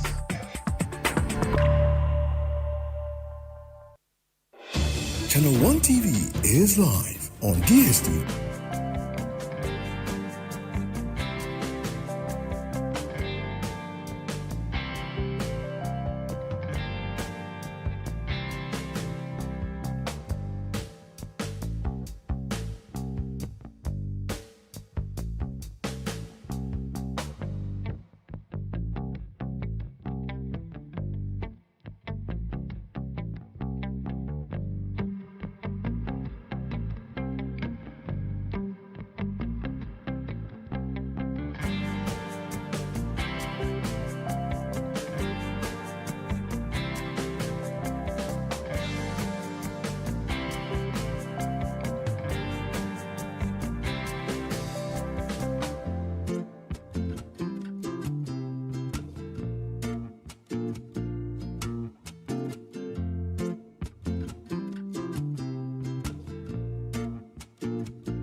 Manifesto launch. Yeah, that's the question for the morning. What did you make of it? Did you follow it at all? It was covered quite extensively on Channel 1 television. Tell us your views. 054 998 6996. Were you listening more to the man or the message? That's the question. The song is saying something. No, yeah. The question says you come. Yeah. We've made a song. Say you won't tell me another story. I'm telling you. I've played this song for almost 8 years. Oh man. Probably 10 years on this show. Two-Face Idibia. But if you're dreaming of Dubai, make it a reality with Global Wings Travel and Tour. We have a 6-day all-inclusive tour from the 5th to the 11th of August, and also from the 15th to the 21st of September. So that's the one we are offering now. The best of Dubai is available for its iconic landmarks with luxurious accommodation. Package includes return air ticket, 6-night hotel, 4-star, daily breakfast and dinner, Dubai visa, travel insurance, Burj Khalifa, 124th floor, and marine cruise with dinner, desert safari, all inclusive. Book now, call or WhatsApp 055 368 8398 or 0550 188 181. And there's an exciting new chocolate beverage out there on the market from the producers of Cowbell. Let's talk about Twisco, a chocolate food drink with a blend of premium cocoa powder enriched with NF4, a combination of energy-boosting minerals and vitamins, including B vitamins, C, D, iron, and more. Available in 20 grams, can be found at your nearest neighborhood store in a delightful red sachet for only 1 CD 80 pesos. Start your day with a cup of the great tasting Twisco and power your dream. Now, are you ready to make every moment count, from the simple pleasures of treating yourself to unforgettable weekend getaways or a special surprise for someone you love? You can have the perfect companion. Stanbic cards are there for those fulfilling moments that make you look like yes. This is it. Talk to Stanbic on 0302-815-789 on social media. Follow us at Stanbic Bank GH or visit stanbicbank.com.gh to learn more. Let me tell you about Ash Foam, our one-stop shop for all your home soft furnishings. We are introducing a wide range of new collections of products to suit your homes, your hotels, and organizations. Remember, a good quality mattress helps to reduce pressure in the body and promotes deeper, refreshing sleep. Ash Foam's bedding linens combine a unique variety of soft and supple thread count and treated fabrics to provide you with superior comfort during sleep. So turn your bed into a romantic retreat. Invest in the best choices and call us now 0243 200 729 or 0244 642 481. Visit any of our showrooms and you're great. We do free deliveries to your doorsteps as well, but be mindful of internet fraudsters. Be an Ash Foam now. Now, the new order of retirement is here. You can now retire on your own terms with a guaranteed monthly income for the rest of your life. Simply invest a lump sum into the Old Mutual Retirement Salary Plan today and start receiving monthly income to enjoy the perfect retirement. It's that easy. Call Old Mutual on 050-453-4333 or visit their website oldmutual.com.gh or simply dial star 789 star 01 hash to request a call. Old Mutual, do great things. All right, a few birthday requests and some. This is an interesting one. Bernard and CBS team. We of the Presbyterian Church of Ghana, Covenant Congregation, Jowulu, could not help but jump for joy, sing praises for our school pupil winning the literacy challenge. We are grateful to God for this, and we say congratulations to Master Frederick Loko. We pray the good Lord guides his steps through the educational career that he has in front of him. Thank you, Kofi from Frafraha. So, Covenant Congregation Jowulu have a school which is a private school, so it's a Presbyterian. Jerome Ochi, you know what to do. Yeah, so that's why he attends church. So that's Jerome's church. Yes, that's the okay. I think Omani also does a Bilingpe. I think so. It's interesting. It's a church school, but it's private. Okay, church school, but it's Jerome private. Ochi, go and look for the young man. He will go to Presec, by the way. I'm sure. In this what's his name? Mention the name again. Frederick Loko. Oh, it's a Prempe name. No. How did Loco become a Prempe name, boss? Loco, this one day. Locos don't do Presec. No. He's lying. You know why? No. You know why he's lying? Why? Maybe I know I call rally. Now it's a Presby school. That's number but two. What is Prempe? I'm coming. What is Prempe? Our land. It was given to us by law. People. So if you go to Presec, people from because it's La a local and Osu, they have a special place in our alumni, in our executives, in our prefects. So even the La Mancha is a patron of the school. So you the thing I even say, you don't even know what you're talking about. You don't even know what stop. Local. Oh, crab. Oh, please. All those people. Please. Prempe. What the thing you are doing here? Please. I mean, a young man knows. Let me even do some proper birthdays and leave you. I heard today is Stewart's birthday. Yes, it's here. This is coming from the APC, Asante Professionals Club to or this year, Mamitiwa Adodankwa, COP. Executive Director of IOCO, and this is a message from the team. They basically saying a glorious happy birthday. May the good Lord and the golden spirit of Asante Man continue to bless you from APC National Executive, not to be confused with the political party. This is the Asante Professionals Club. APC. Today is the birthday of Brahima, former chief driver, Citi FM. Oh, my driver. Yeah. Happy birthday to you, Emmanuel Efa Obing. Yeah, man. When you sit in the car with it, then you I tell you, boss man. And to Ekuya Asantewa Sapong of the Financial Advisory Department of Deloitte, as well as Brandon Kisi Dakwa of the Tax and Regulatory Department of Deloitte from your country managing partner. Also wishing a happy 40th birthday to Lady Pastor Gladys Deseu of the Trust Hospital. May she clock 70 with ease. Coming in from Godson Tenge of the Lighthouse Chapel, Dobro Ayebi. And a happy birthday coming in to Evans Dunyo, HR Manager, Olam Food Ingredients. Evans Dunyo, HR Manager, Olam Food Ingredients. Today is your birthday. Happy birthday to you. Yes, this one is a belated one. It's from the 1974 year group of the St. Mary's Obial Association, Smoga 74, popularly called the Princesses, and they are sending wishes to Princess Ophelia Aiku Hammond of Kolegono, affectionately called Manye 1. So yesterday was her birthday, so belated wishes from Smoga 74 to Princess Ophelia Aiku Hammond of Kolegono. Okay, so Clement in Dansuman is celebrating Edward Amenya of Kokobod. And then special birthday wishes to Mrs. Lina Oforie J of CPC Limited Tema. May the good Lord continue to bless you. This is from Kwame, Stephen, and Akosia. Enjoy your day. Good morning, Bernard and team. Help me wish my beloved wife, Mrs. Ida Labi Asari of College of Health Sciences, Kolebu, a glorious birthday. May God bless her and continue to plant her feet on a higher ground and make a living water flow out of her belly. This is from Emmanuel Asari, Dansuman, and our children, Nana Kwame, Obrimpoma, and Yunyam.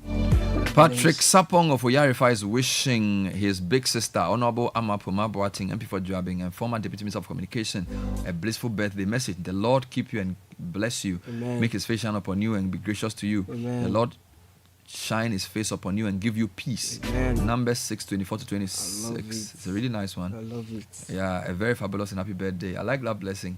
The Lord bless you and keep you. I love it so much. The Lord make his face shine upon Amen. you and be gracious to you. Amen. The Lord turn his face towards you. Amen. And give you peace. Yeah, so Patrick to his sister, Honorable Ama Poma Boating. Now, let me take you back into the program, some highlights of the speech. I think this is the pitch. This is what I call the pitch. Right. At the end of the speech. I make a firm commitment to sustain and expand the rebounding economy to address the problem of unemployment. To the Gen Zs,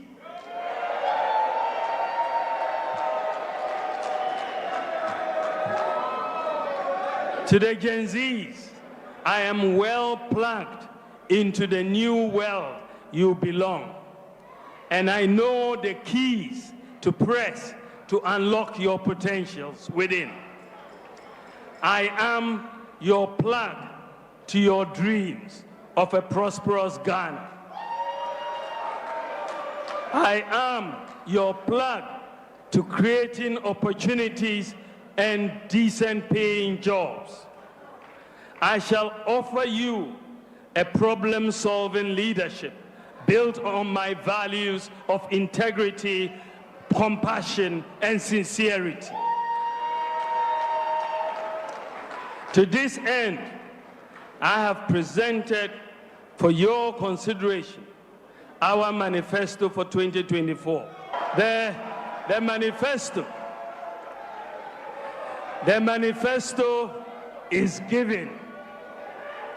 It is giving hope. It is giving ideas. It is giving jobs. It offers the opportunity to create a new generation of entrepreneurs through my business support initiatives. It strives to make Ghana a fully digitalized nation in which you are able to access public services with ease. It incentivizes the private sector to expand and deliver good jobs. Ladies and gentlemen, I believe that as Vice President, the policies I have championed or initiated have impacted or will impact the lives of virtually every Ghanaian. I have, with the full blessings and support of my boss, promised and delivered on many groundbreaking policies that are happening for the first time in our history. These include championing the Ghana Card, Agenda 111, e-pharmacy, Ghana.gov, one constituency, one ambulance, Zongo Development Fund, paperless ports, motor insurance, database, renewal of NHIS on your mobile phone, the Ghana Card number as your TIN number, SNID number, NHIS number, zip line, delivery for drones, gold for oil, gold purchase program, and so on, and so on, and so on.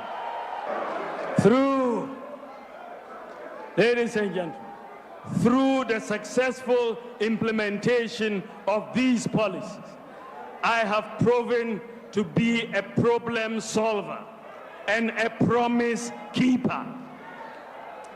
Ladies and gentlemen, in conclusion, the choice Ghanaians face in 2024 fundamentally is a choice between a brighter future and a bleak past.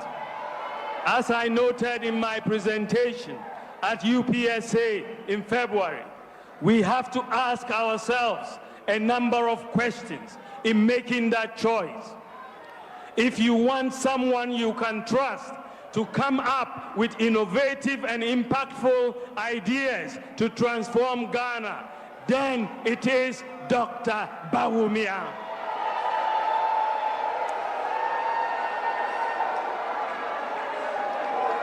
If you want someone with personal integrity who can be trusted to fight corruption, then your choice is Dr. Bawumia.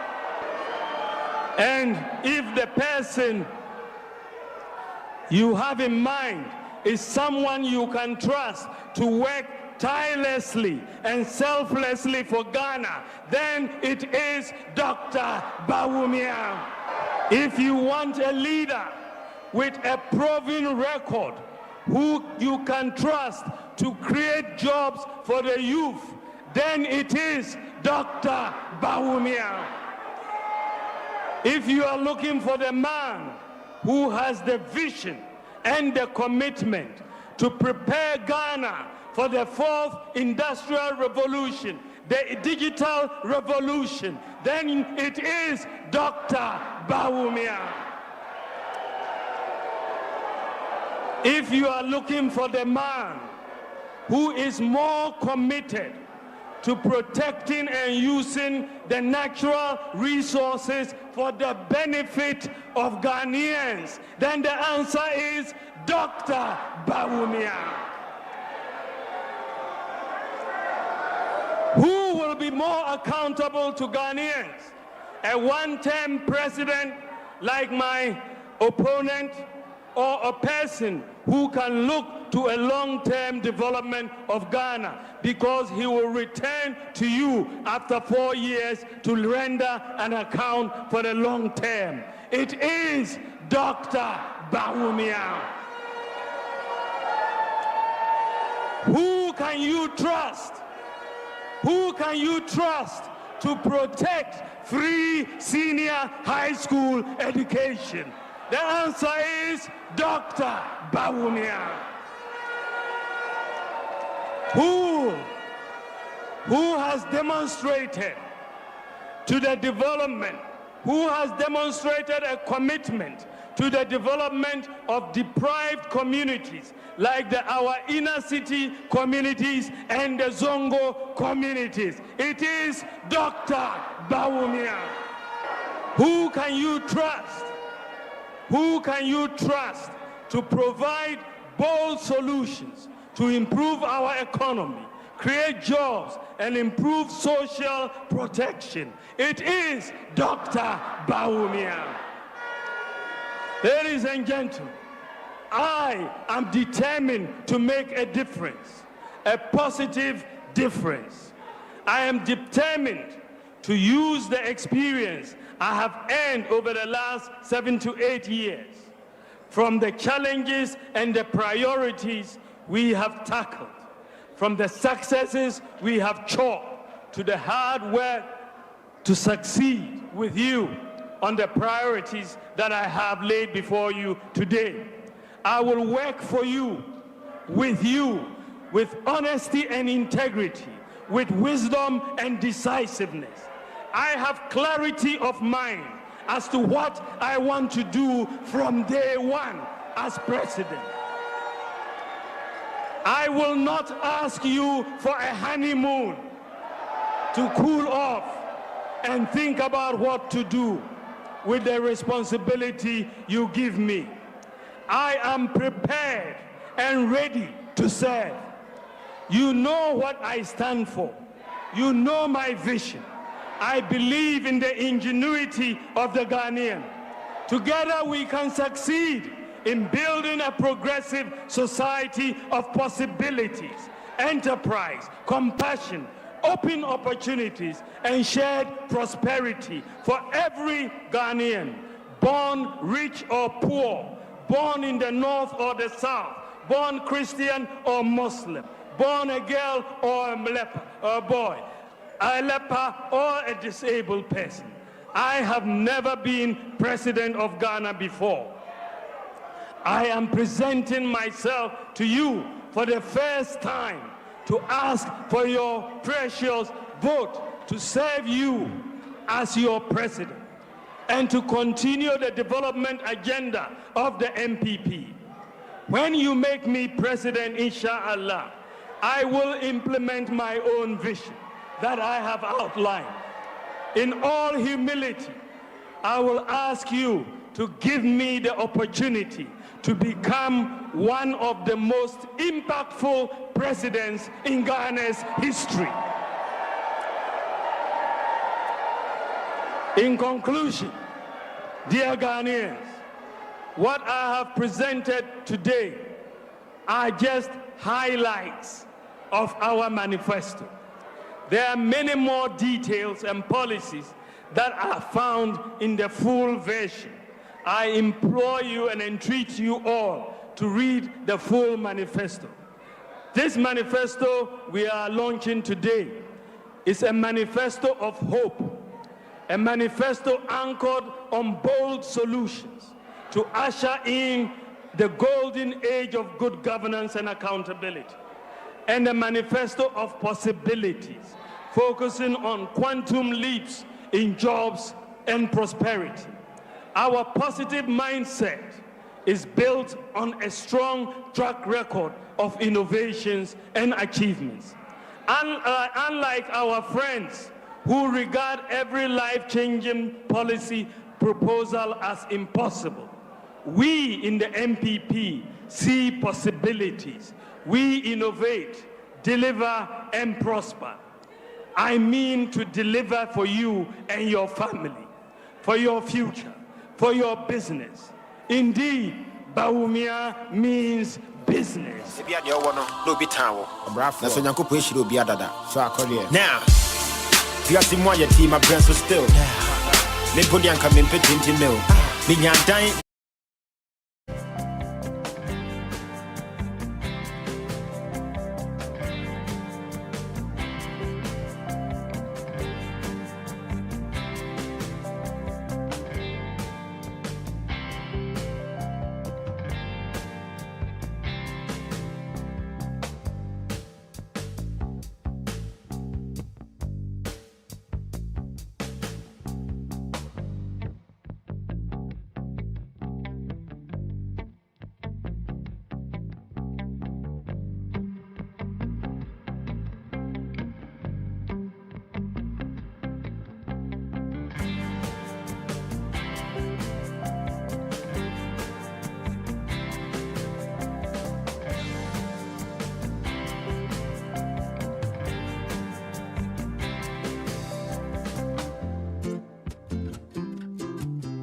after a long speech. The program started at 3.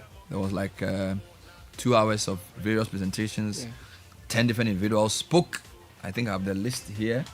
Kojo Ponkroma on digitization. A lady from Jirapa on healthcare. Alice Yakubu on youth and jobs. Kozimeno on infrastructure. There was Elizabeth Ohini on social protection. There was Dennis Labian Pofu on education. There was Prince David Osei on tourism and culture. There was Tabitha Ayula on agric and fisheries. There was Ejapa Mesa on economy. And Abu Jinapo on natural resources. There was also President Kufuor speaking. There was Chairman, General Secretary, and all the regulars. And then Dr. Bawumia spoke for probably an hour on various things he wanted to do, and ended with a pitch which I just played for you. We've already discussed the style, multimedia style. The political parties are getting better at this. If you watch the NDC as well, when they do these things, they put up a good show. The sequence was also quite interesting. Using different young people to speak to different thematic areas was quite innovative and quite interesting. The question is the substance and the issue of believability, and that's what we're discussing. The other issue is about the usefulness of manifestos generally, and whether they need to be more aligned by law to development plans, but that's a different discussion for a broader conversation. We also spoke about what was not said. Mahama's name wasn't mentioned that much. I didn't hear his name at all. NDC as a party wasn't really mentioned, I think, except the president and maybe Che or somebody. Most people didn't mention NDC's name, although there was a lot of insinuations to the opposition and the alternative. Godfred, I think I want to bring you in and start with you on another couple of things. I didn't hear a lot. Okay, for me, it's not even hearing. I was reading the 2020 manifesto when the program began. Okay. Just to sort of reread it. Right. And it was very economy heavy, 2020 manifesto. Yeah. It led with economy. In fact, 2016 led with economy. 2020, not so much. 2016 led with economy. A lot. The economy was the 9th area that was highlighted in the achievements, which I think is quite interesting, because if the main pitch you gave Ghanaians in 2016 is not one of your top achievements, that's an interesting one. Second thing, and I'm sure I'm leading you into your discussion, I didn't hear Mohammed's name. I didn't also hear a lot about corruption. I didn't hear. In fact, there was no thematic area in the top 10. I stand to be corrected. I think I just did a search. Was there a top 10 on corruption? Corruption is mentioned 3 times. So there was no presentation on corruption, like on the areas. Yes, in the highlights, it's mentioned 3 times. Which the word corruption appears just 3 times out in the 44 pages. Wow. Yeah, that's interesting. Galamsey doesn't appear that much, although when Jinapo came, he did mention a bit about it. What does that say? Because as you know, you analyze speeches by what is said and what is not said. Yes.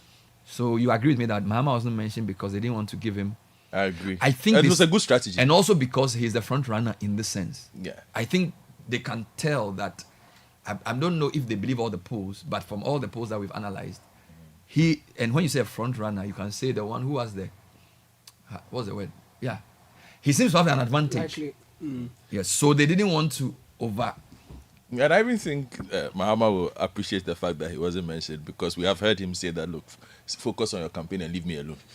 He has said so last week on his campaign rounds, that they should focus on what they are doing and leave him out of it so that he can also do what I saw it was a deliberate strategy. Yeah, and I think it was a good strategy. It's something I would applaud. Somebody carefully thought that through. You see, because the day we had the conversation about manifestos, when I brought it up, and this morning in the newspaper review, I also did make mention of the fact that, look, manifesto for a party is a big deal. The manifesto launch is the party's big day in the sun. Yeah. It's the one day where they get to tell their own stories, where they bring people together from across the country. They are people, and they have everybody's attention in the country. So why would you want to share that attention? Why would you want to give a bit of that attention to your main opponent, who will also have his turn next week? So it's whoever did that, kudos to you. I think you've done really, really well with that. I also felt that Bawumia sounded a lot more energetic than we have heard him in a while. He seemed to understand where he was. and the dual responsibility that he had to fill. Basically, revitalize his base, the party faithful who were there, and also try and grab the attention of those who were not there and who will also be voting by selling, by making a pitch, as you say, some of the goods he has on his tray that he's hawking. And I think that he the way he communicated some of those things, it was easy to carry along. It was easy to understand. As to whether they will be believed is another issue, but I'm just looking at how he put it forward. I think it was interesting. So he sought to make a strong case. Yes. For himself. For himself. More so than... So even though he started with the MPP, yes, he ended with him. With him, because he needed to separate himself. And say, it's the same team, but I'm forming my own team inside the team. You know, it's kind of the handover the baton. I'm the new generation. Give me the steer kind of thing. You know, so he kind of made that quite clear in how he expressed his points. Also an interesting one. Overall, the manifesto, in my estimation, seems to target the Gen Zs, and they did make mention of the Gen Zs. If you look a lot of the line items there, they are looking at that people. And in fact, we saw Baumia for Gen Z shirts running around in that space. So it does look like it is pretty clear that they want to target the youth, which makes sense. If you look at first-time voters, if you look at that band of our populace, it's a crucial part. Let me just push you on that briefly. You know, when I was in a university, when I was in secondary school, when we were being politicized, our political socialization in the university community, in a way, bastardized Rawlings. So when you're in Legon, in my time, and you are campaigning and they say you are an NDC person, it's a disadvantage.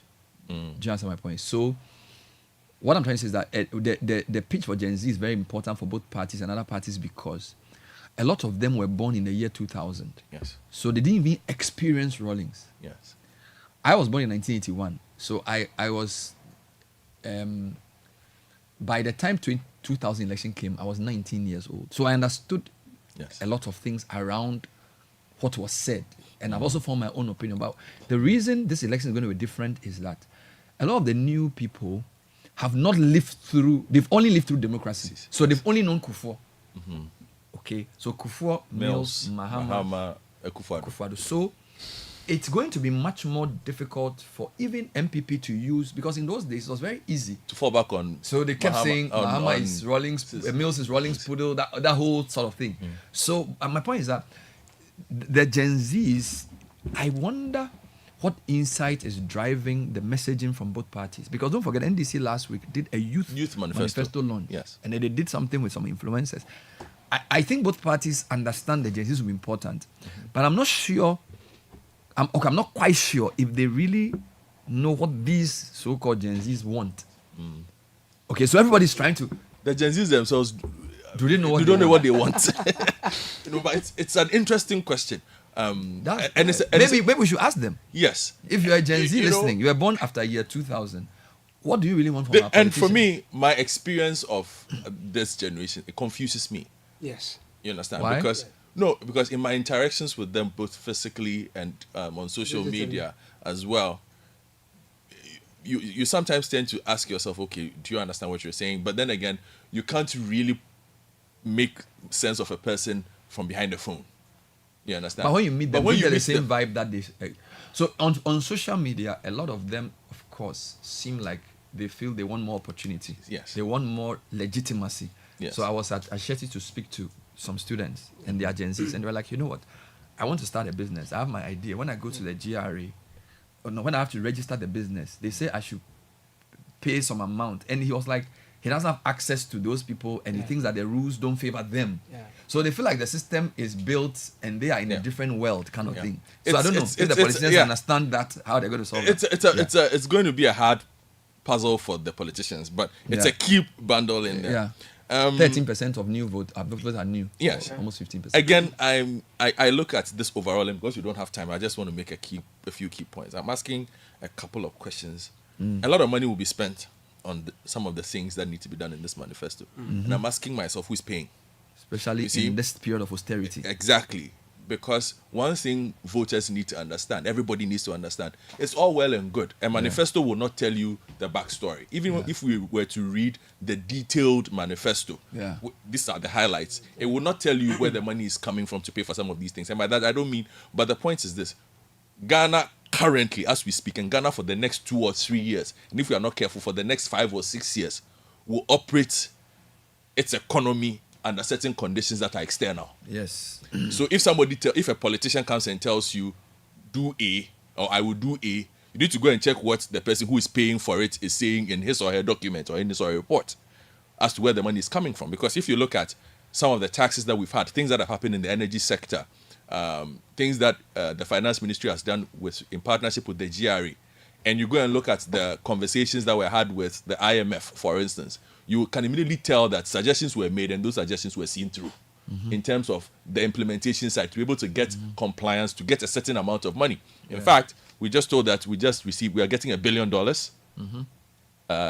from the IMF, if I'm not mistaken, over the course of the next 12 months. Yeah. Yes. Somebody has to pay for that one way or the other. So the big question I'm asking is all well and good, but under these conditions that we are in, how are we paying for these things? And I think as the conversation goes on and we have a chance to ask Dr. Baumia more detailed questions that off a campaign platform where he's allowed to say some of these things without pushback, he must tell us. He must now explain how he's going to do it. Because, for instance, he makes mention of, we're talking about expansion of, energy sources and all those things. 2,000 megawatts of solar. It's fine. Who's going to pay? Yeah. Somebody has to pay. You see, here's the thing. Because to even get to the point where you pay the flat rate, that means that we should have paid off the initial investment. Yes. To pay off that initial investment means taxation somewhere. So where is that money coming from? It's a question that I think the manifesto will have to answer later on. And I don't think it acknowledges enough the austerity conditions that we are under. I don't think the manifesto, as I have seen it now with the highlights, speaks the truth of our current situation. You see, because the truth of our current situation impacts whatever decision. There are very few decisions or promises that you will be able to make and say that you will execute and implement outside of the current conditions that you are operating under. You are doing DDEP. You are shaving people's hair, doing all kinds of things. You cannot then turn around and say, I'm going to do this. Every football club will get a bus. Will get a bus. Somebody is asking why. You build 6 more stadia. You build a 2 billion. Questions will arise from that. Let me develop that a bit. I don't think the program and the manifesto acknowledges enough maybe they do. Let me put it differently. I think they are trying to hurry the recovery. You can't. They are trying to hurry it. You see, they are in a hurry to say we've turned the corner. They've said that already. And he did mention the rebound. Yes, and I'm saying that the reason we got into this mess was also not being patient enough to acknowledge the truth early. When we were told to go to IMF and we said we would not go, when we said E-Levy would do it, when we were borrowing and people were cautioning against the increased appetite for a certain kind of commercial debt, and we didn't listen. You get me? So I think that acknowledging the truth in economics will save you a lot of problems. So some of the solutions seem okay, but if you don't acknowledge the gravity and the seriousness of where we are, so, for example, inflation has reduced, but inflation's reduction, in fact, for the past 2 months, some of the reduction was based on what is called a base effect. Because don't forget that the previous year inflation was very high. So if you had an inflation reduction by base effect, and you keep saying, well, we've halved inflation, your original inflation target was below 15. You are still in 20. So, you can, they call it the bottle half full, bottle half empty, and nobody's going to use his manifesto program to talk down himself. But when it comes to the economy, if you don't acknowledge that you are still in a certain period of stabilization before recovery, and you want to pick and choose which of the indicators you want to claim that you have recovered when indeed you have not. But that's a good It's economic going to thing. it's going to cost you. It's going to cost you. You see, because I think if we had acknowledged the truth early in 2022, for example, there were facilities we would have gone for, which we did not go for because we didn't want to acknowledge that we were hot.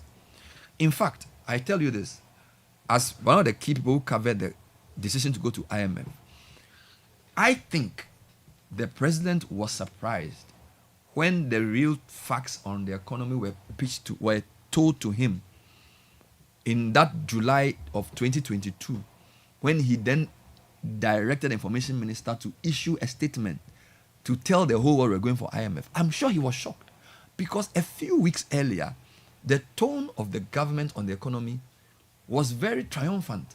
Do you follow me? So I am saying, even if it's a manifesto launch, yes, there were muted admissions around things that are hard and things, but you see, the reality of where we are economically and what that 2.5 years has done to people, there needs to be a better acknowledgement. Number two, there needs to be a more clear way out. I understand the gold, domestic gold purchase program. I understand it. Where you want to build up your gold reserves. We did a whole show on it. The IMF doesn't really agree with it, but I think the government should persist. They shouldn't listen to the IMF on this, right? They should do it persistently because gold. So this is basically what it means, and I'm diverting. Basically, you see, if you want to shore up your local currency, you can either buy dollars or build your gold reserves. Most advanced countries build their gold reserves. Why? Because you take the past 6 years, past 8 years, gold appreciation has been stronger than the dollar. So gold as a store of value is better than a dollar. So it's a good thing. It's called the optimal reserve ratio. We've increased it from 7 to like 24. They should continue. But whether that alone is the antidote, because don't forget, the vice president's major issue in 2014, 2015, 2016 was the economy and the exchange rate. Now the gold reserve program is one way of building up your reserve, but that's not the only way. There needs to be a path around imports. There needs to be a question around retention of export proceeds. All those things, of course, I haven't read the full document. And I think we cannot gloss over them just because we are giving a good speech about the economy.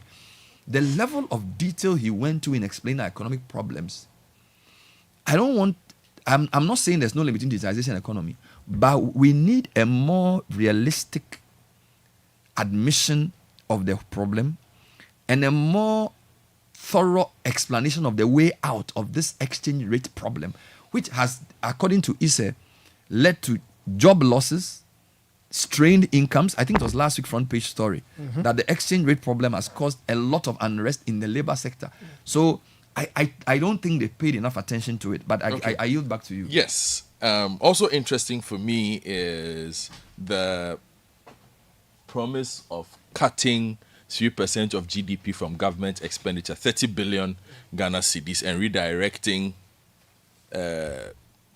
it towards private sector provision of public infrastructure and services. I found that pretty positive if it can be done. So can you repeat that? The cutting 3% of GDP from government expenditure and redirecting it towards private sector provision. Did he say where he will cut it? No. That's what I'm saying. If we look at the full document, perhaps we'll get details. But from the highlights, I'm happy to hear it. Because maybe the proposed shrinking of the size of government could be a clue. Good point. And I'm happy to hear because this is the thing that both NDC and NPP have agreed on. Yes. Both of them say they can run the country with 50 ministers. Yes. NDC said they can reduce the size, they can take money away from the government budget to support their policy it looks on like absorbing. It looks like on this point, Yes. everybody has agreed that and then the push towards a Buy Ghana First agenda. Yes. Correct. Again, it's good to type it, but the implementation of it is something very different because we know the power of the import cartel in this country. And the power of the import cartel tells on political campaigns. They are the largest donors to political campaigns. So if Bawumia can look at his sponsors in the face and tell them that we are not importing this percentage over the next couple of years whilst collecting his money from them. There's a trick there. You know the trick? What trick? If there's a look, you see, the politicians are very smart. This is what they will say. We can use Ghanaian rice because there is. If you are doing, let's assume you're building Give me an example of something. There are so many things we don't produce here. Yes. So the buy Ghana first will only apply to things that are produced here. Because there's no way I'm going to buy. Let's assume you're going to. You understand? So let me give you an example. So if for example, Tropical Cable does electric cables. Yes. And Nexans as well, you can buy from Ghana as against importing from China. But if you are doing a one student, one laptop program, and no Ghanaian company produces laptops, you have to buy from abroad. So the problem is not just saying you buy or procure first from Ghana. You must also build industries that can produce things that will be competitive. Do you get it? So so it's easy to say, which is why I agree with you. It has to be something that you drill down and go for specifics. Because when you simply say, we will buy or procure Ghana first, there are so many areas where you can't procure Ghana first because Ghanaians don't produce it. So they will get away with it. I hope not, you see, because if they do it properly and not in this manner, which obviously will not be the correct buy Ghana first that all Ghanaians are thinking, because this is supposed to stimulate us, and this actually could be part of the solution to our exchange problems, our foreign exchange problems, if done properly. Exactly. A buy Ghana first agenda is good. However, on a manifesto that is heavy on digitalization, I've been through it. Again, perhaps the details could help us because we are expanding the digital eco space. There is no mention of data cost. Yeah. Although there was something about phones. No, there is no mention of internet penetration is what I heard. Yes, he did mention they are going to expand. Why is data cost important to you? But how are you going to undertake the size of digitalization when internet cost is the way it is, and internet services are the way they are in this country at the moment? So that's the elephant in the room. It's the big elephant in the room, because if he does not address the cost of data, who are you digitalizing for? You are digitalizing to reach the common man. The common man can't afford the data. Are you talking cost for the end user? Yes, or end both? user. Or cost to the operator. In producing the data. It is a gauntlet that they have to run, because if you say that you are going to be heavy on this, the structure must work for the investor in that space. So you must make it easier for the investor to lower his cost of production, so he can lower the price exactly and be more efficient. Finally, for me, just to make a comment on that. So I think you are right, because when you look at the recent discussion about the SMP, the SMP policy seems to go against the thing you're saying. Yes, because there's a significant market player who you literally forced to raise their prices, or you say to them you can't lower your prices because it's anti-competitive. And I keep saying to you that the government has two options. Do you say let's have lower prices for the end user because data is an enabler? Okay, but I want to say something. So Caleb has a point, something in the manifesto. So in the manifesto, he didn't really talk about reducing the cost. He didn't give us the margin. Okay, but here's what he says. Yeah. He says, working with industry players to make more spectrum available to operators at affordable prices, including 5G. And then eliminating import duties on mobile phones until manufacturing capacity is established. That's the end user. Exactly. So in terms of what Godfred is saying, that he didn't see a significant mention of reduction in cost of data. That's right. But what he offers here is to increase more spectrum to operators at affordable prices, which including is why 5G. Interviews so that hopefully you can then say, okay, why do you have an SMP policy which seems to force the market leader to maintain or increase their price because you feel like it's not competitive, and the end user wants lower prices? How do you reconcile the two? That's a good point. And then 2 points, if you allow me, Bernard. Do I have your time? No, you have time. Go. Okay. I'm listening. The tax amnesty. There seems to be a heavy dose of tax amnesty. It's a conversation that we are having in this country. And again, I'm asking myself, what does the IMF say about these taxes? And what will Parliament at the time? And those who are going to Parliament should start thinking about this at this moment. Because taxes is how you will run the country. Ghanaians at the moment too don't like taxes too much. They think they are overtaxed. How do you intend to expand the tax base? You are saying that jobs are coming and whatnot. But the thing is this.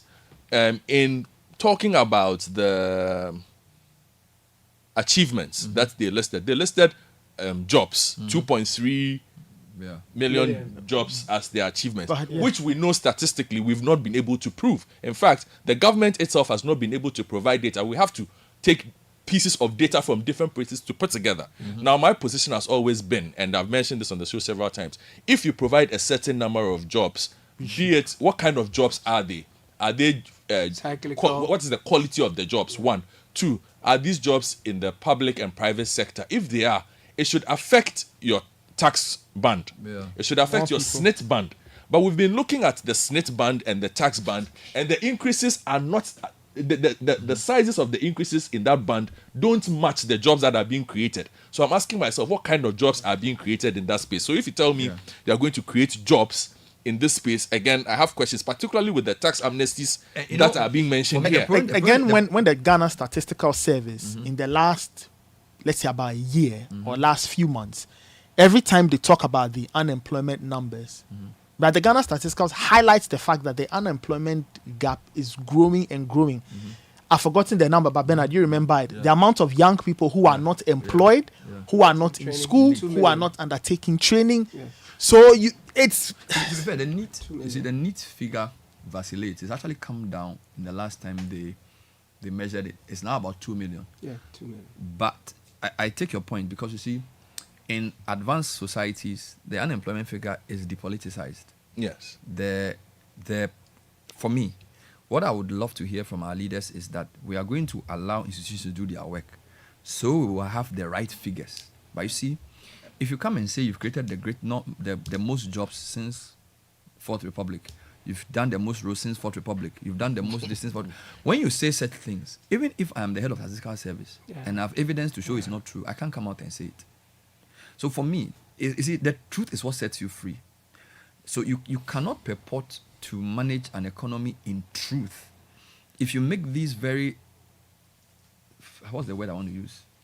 Fantastic statements like we have done the most since, we have done the most that. Now, what you want to do is to allow the Statistical Service to churn out data that demonstrates this very clearly. Allow the institutions in charge of roads to show and demonstrate it very clearly. But if you, as the political leader, starts pushing an agenda of we've done the most schools, we've done the most hospitals, there's no way the data people, even if they have, because don't forget, data is very layered. And sometimes you need to treat it to bring it out. Do you get it? So you can go on the Statistical Service and you can glean data that even supports this. But the atmosphere around, so I would say, I prefer a political party or Baumia to tell me that I will allow Ghana Statistical Service to do its work. I will not politicize some of the things the BOG does. Because when you do it that way, even if I'm a governor, I'm under intense pressure. Because my data must match what your political talk. You are talking about fiscal responsibility. Look at the amount of money the BOG was forced to print to support government in the 2023-22 period. Do you get it? If institutions are not allowed to work and we politicize the outcomes, the most jobs, the most roads, the most hospitals, since independence, we've built the most libraries. Politics is okay, but trust me, nobody is protected. If you cannot trust your institutions to do an independent job, you will not have the facts that you need to manage the economy properly. If all the people working at GRA, BOG, GSS, all of them become political foot soldiers, that's not going to help their country. Because you need a reality check. There must be a place where the politician goes to face reality. He goes to the altar to say, oh, by the way, what are the unemployment numbers? In the US of all places, all their things they do. Trump can say what he wants to say, but we know how many jobs were created last quarter. Because the Labor Statistics Office, do you get it? They are not there to serve the interest of Trump or Biden. We have to aim to get there. And this is a very important point. Otherwise, we can never get to the reality of addressing the key issues, because the politicians always want to push a certain narrative to fit their political interest, and that doesn't help the country. And quickly on the tax amnesties, I think we have a Tax Amnesty Act, 2017, Act 955. Is he amending it? We need some clarity on the tax space. And then finally from me, on the boost sports, creative arts and tourism, that's my zone. There are some interesting things.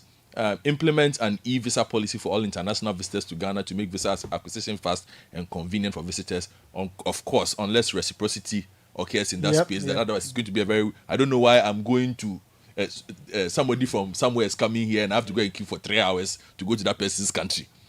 Establish a travel protocol service for creative community to enable artists, performers, and other creatives, other international performances and shows. That sounds free a bit visa smart for Caribbean and African countries. That sounds a bit. Or no visa. The mention of an operation, Olympics glory, and those things. I just think it's a populist position on the matter, and I'm slightly disappointed. By the way, the Tax Amnesty Act has expired. It's expired. Yes. Okay, thank you. That's why they are coming back to it. That's why it was not mentioned. Asamoah was chair of this. Yeah, Asamoah was involved. I'm a bit worried by one line there because I know Asamoah's official position. On which issue? On AstroTurfs. He's tweeted it several times. But did they say they were going to do more AstroTurfs? Yes. Yeah, they were going to increase the number. Continue the construction of AstroTurfs for every constituency to boost the development of our talents, including juvenile football. And you see, everybody who works... That's populist. Yeah, exactly. Everybody who works out of the football space that is not populist has told you that we need less AstroTurfs. We don't need more. We need more proper pitches. And by the way, they've built new pitches in the youth centers and they are not using them. You see, again, so for Timba Omia, I know you are listening this morning. The reason why we are saying we want less AstroTurfs is this. The AstroTurfs you are talking about actually does not help in the development. One, it limits access. Access is the most important thing. Only those who pay at grassroots. So only Dadabi kids who belong to academies can play. Exactly. All the boys in the communities, inner cities cannot get access. If you build an AstroTurf that is locked, when the kids want to play, they are doing wedding on it, or there's a funeral, or there's something on it. Where should the children play? So you realize that a lot of times where these AstroTurfs are located, there are a lot more games that happen on the pavements outside of the AstroTurf than on the AstroTurf. Meanwhile, the AstroTurf is locked. Meanwhile, if you went back to the original Sakura state of the pitch, those kids will be there. So that one, I think they should look at. A few of the things don't make sense to me under the sports part, but it's okay. But the things around the buses for the clubs and things. These are, how are you buying buses for professional football teams? It's populist. So maybe if a football club cannot afford to buy a bus, how did you get a license to be a football? So no, one of the things you can do when you take the manifesto is to do a populist versus progressive pragmatic policy. Yeah, because this one is just to catch eye. some of the things are thrown in there to catch eye, to get fans. Yes, because and some of them may not necessarily be good. And here's something that is dangerous. They are going to set up a Ghana School Sports Secretariat to create more opportunities for young people in sports. The National Sports Authority exists. So they are going to build the Ministry of Education has a sports secretariat. So what are they going to build now? Last 2 weeks when we spoke about this, I told you about the need to find a better collaboration between sports and education. Maybe that's the answer. It's the formation of a new body called Ghana Sports Secretariat. We don't need it. That's what will answer the question you asked. Straighten up the existing facilities. And the last one they spoke about, you see, everybody keeps talking about, we already did the constitutional review. Yes. The fact that you did not like its outcomes does not mean that we have not done the constitution. Everybody keeps, all the manifestos, all the people politicians are pretending as if we have not done a constitutional review in this country. In fact, we in the media have supported this by enabling a so-called review of the review has been happening. There's one that's going on with Chairman and the rest of them. We should not even be supporting it, in my opinion, respectfully. Because I think this is a problem. Every president I think the current president didn't agree with the approach. Okay, so if they do this review and another president doesn't agree, what happens? So that's what it is. It's merry-go-round. So it's like Jaskele or something. So you see, the real problem Ghana faces in relation to these issues, consensus building on some. This is why I say to you, a manifesto should be a path to the how, not a list of what's. Do you get it? Yeah. What tends to happen is that people just list a litany of things they want to do without recourse to the budget and without recourse to a national development plan and without recourse to the question of continuity. All right? When it comes to failures, we agree that, nation building governance is a continuum. But when it comes to success, we want to isolate and say we are the best since sliced bread. Every country has change of government. The ones who are wise, they build on what they inherit and they don't spend money to redo or undo what the previous person has done. What we do is that we pretend as if it's only MPP or it's only NDC that has sense.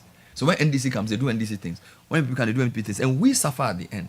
We, in the middle class, in civil society, let them know that allow institutions to work. and promise realistic things.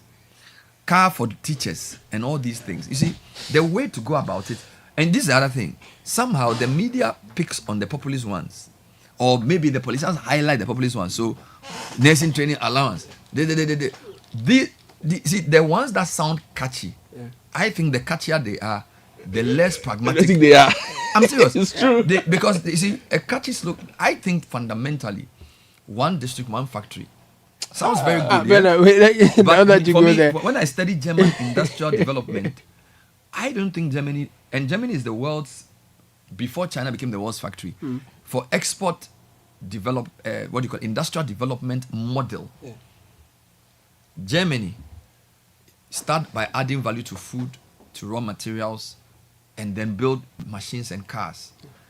They didn't do 1D, 1F kind of thing. So I'm coming. I'm just trying to say that we must not allow populist slogans to cloud sound judgment when it comes to economic policy making. Because the populism will get you the ballot and the vote, but it will not deliver the result. That's the issue. And there's one bit of dissonance here.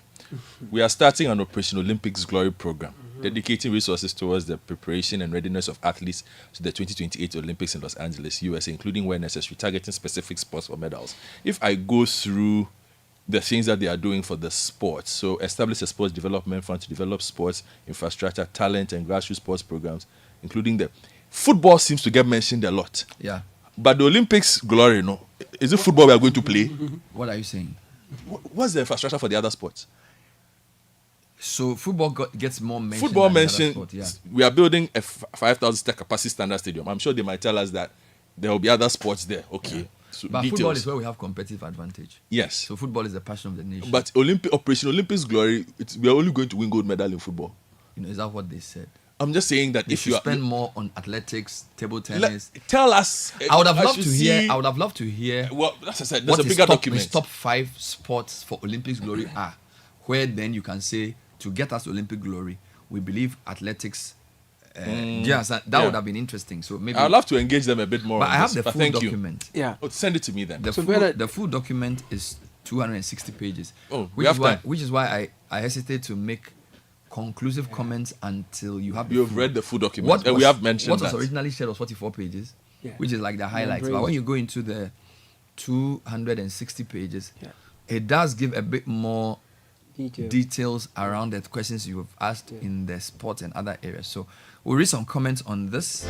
But just to chip in a very quick one, why also both parties or candidates are all promising to abolish betting tax?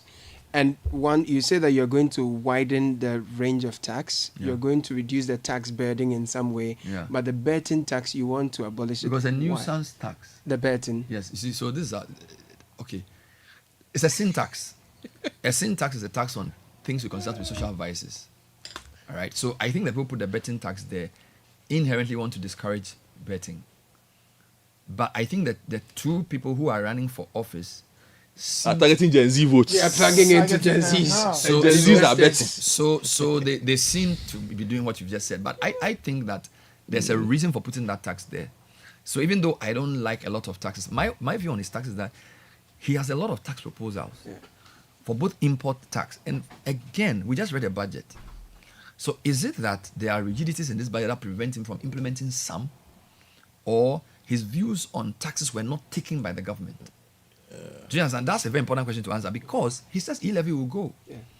A lot of his tax policies, he wants a flat. In fact, the effective VAT now is almost 20%. 20%, yeah. He doesn't agree with that. But why? So does he have to wait to win power to do it? Or can he use his influence as probably the highest level economist in the government to say no? Or him telling you that he never had influence? For example, I think the current vice president is a higher economist than the current finance minister.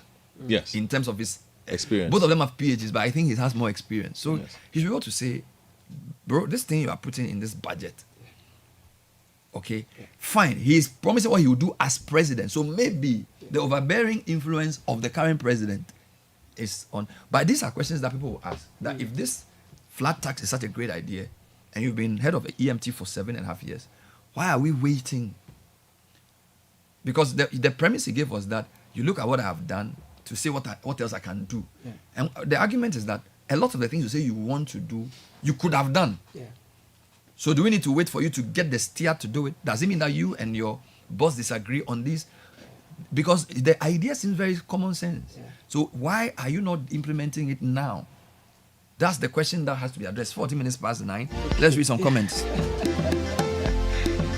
Okay.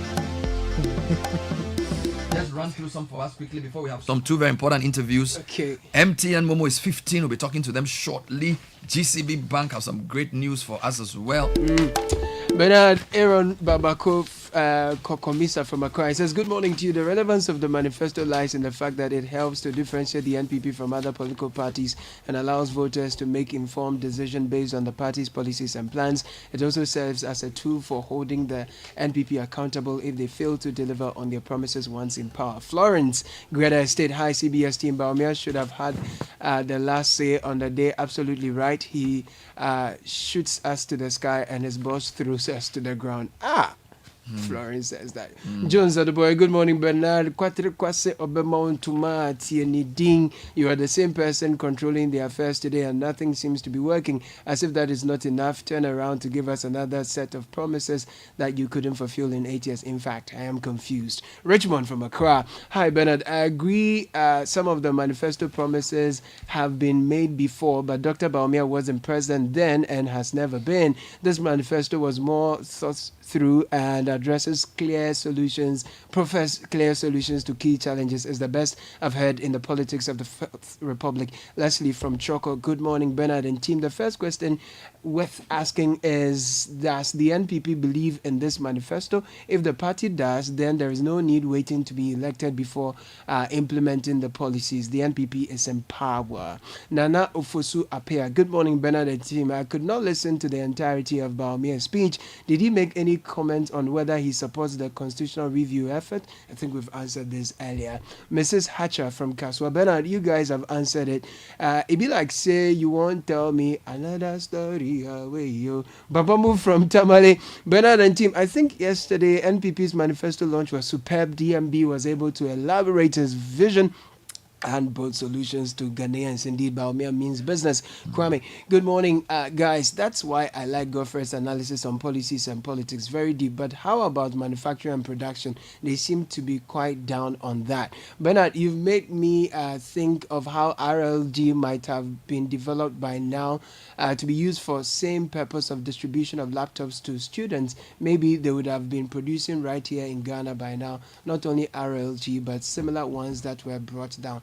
George from Airport City. Good morning, Bernard and team. Voting in Ghana makes no sense to me until we have a government that has a mission to ensure Ghana owns its natural resources and create structures to get extra value through the value chain. We need to amend our Minerals and Mining Act to ensure Ghana always has a controlling interest in the extractive sector.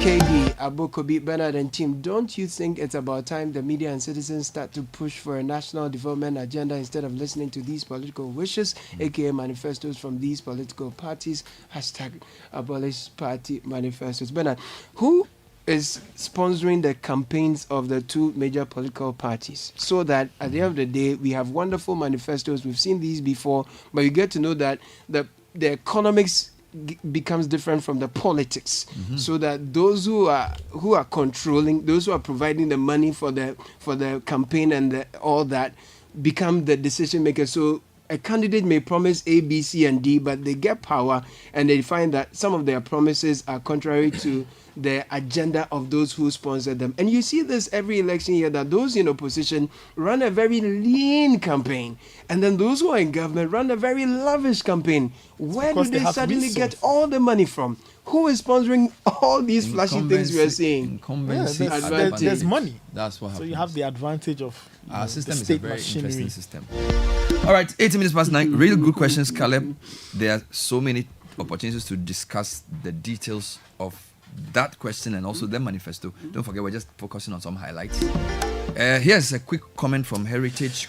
Christian University. Yes, they are in Amasaman, behind the Olympic Stadium, affiliated to KNUST and UCC, and accredited by GTech. They have a spread of undergrad programs. They have some master's programs as well. So if entrepreneurship, technology, and practical learning are things you look out for, then Heritage Christian University College is for you. Call them on 020-229-8399 or visit their website, hcuc.edu.gh. Heritage Christian University College, educating compassionate entrepreneurial leaders. Now, which bank is always at your service? Omni Basic Bank. Which bank is ready to assist you with their 24-hour state-of-the-art contact center? Is Omni Basic Bank. They are Ghana's fastest growing corporate bank. Call them on 030-275-8555 or visit any of their branches nationwide and enjoy exceptional customer service. Omni Basic Bank at your service. Now, if you are always on the move and you can't afford to miss the Premier League, then Showmax is what you need. With only 55 cedis, sign up to the Premier League mobile plan on showmax.com, create your account, download the app, and enjoy. Showmax is your stadium on the move. Girlfriend has a confession to make. Oh! But why are you like this? No, why are you this person? The winner of the literacy challenge. Jerome says he will celebrate him. No. They say there's no way he's going to Prempeh.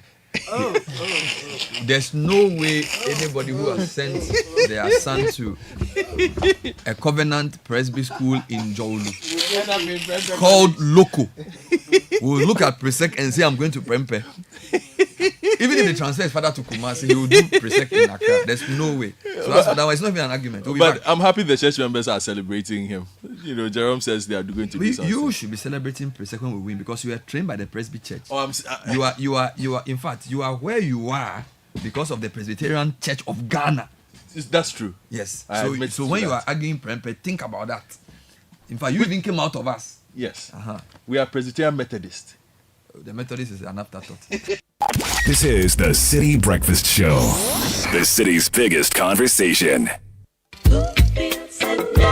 Hi, Mom, it's me, Kwame. Hey, Kwame, how are you? Mom, I'm fine, oh. Okay. You know something? No, tell me. I'm looking for a complete furniture set for my new place. Kwame, I've told you before, the only one place you should go, eh? Yeah, Mom, but I need a mattress to fit my bed. Ash foam. I need a bed to fit my room. Ash foam. What about a sofa where go relax my body? Ash foam. Wardrobes to fit all my clothes? Ash foam. What about linens and pillows for sweet dreams? Kwame, Ash foam. Mommy, that I feel you. Ash foam all the way. For mattresses to beds, sofas, wardrobes, linens, pillows, and more, don't waste time and visit any Ashram showroom across the country or call our hotline at 0243 200 729. Ashfoam. Feel it, know it.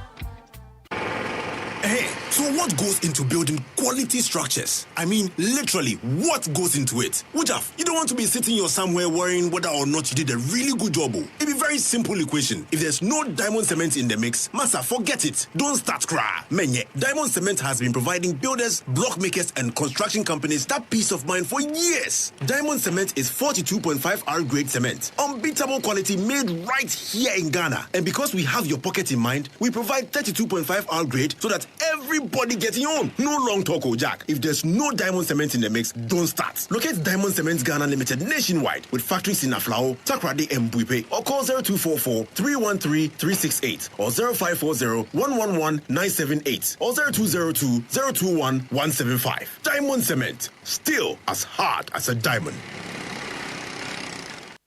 This is the Citi Breakfast Show, the city's biggest conversation.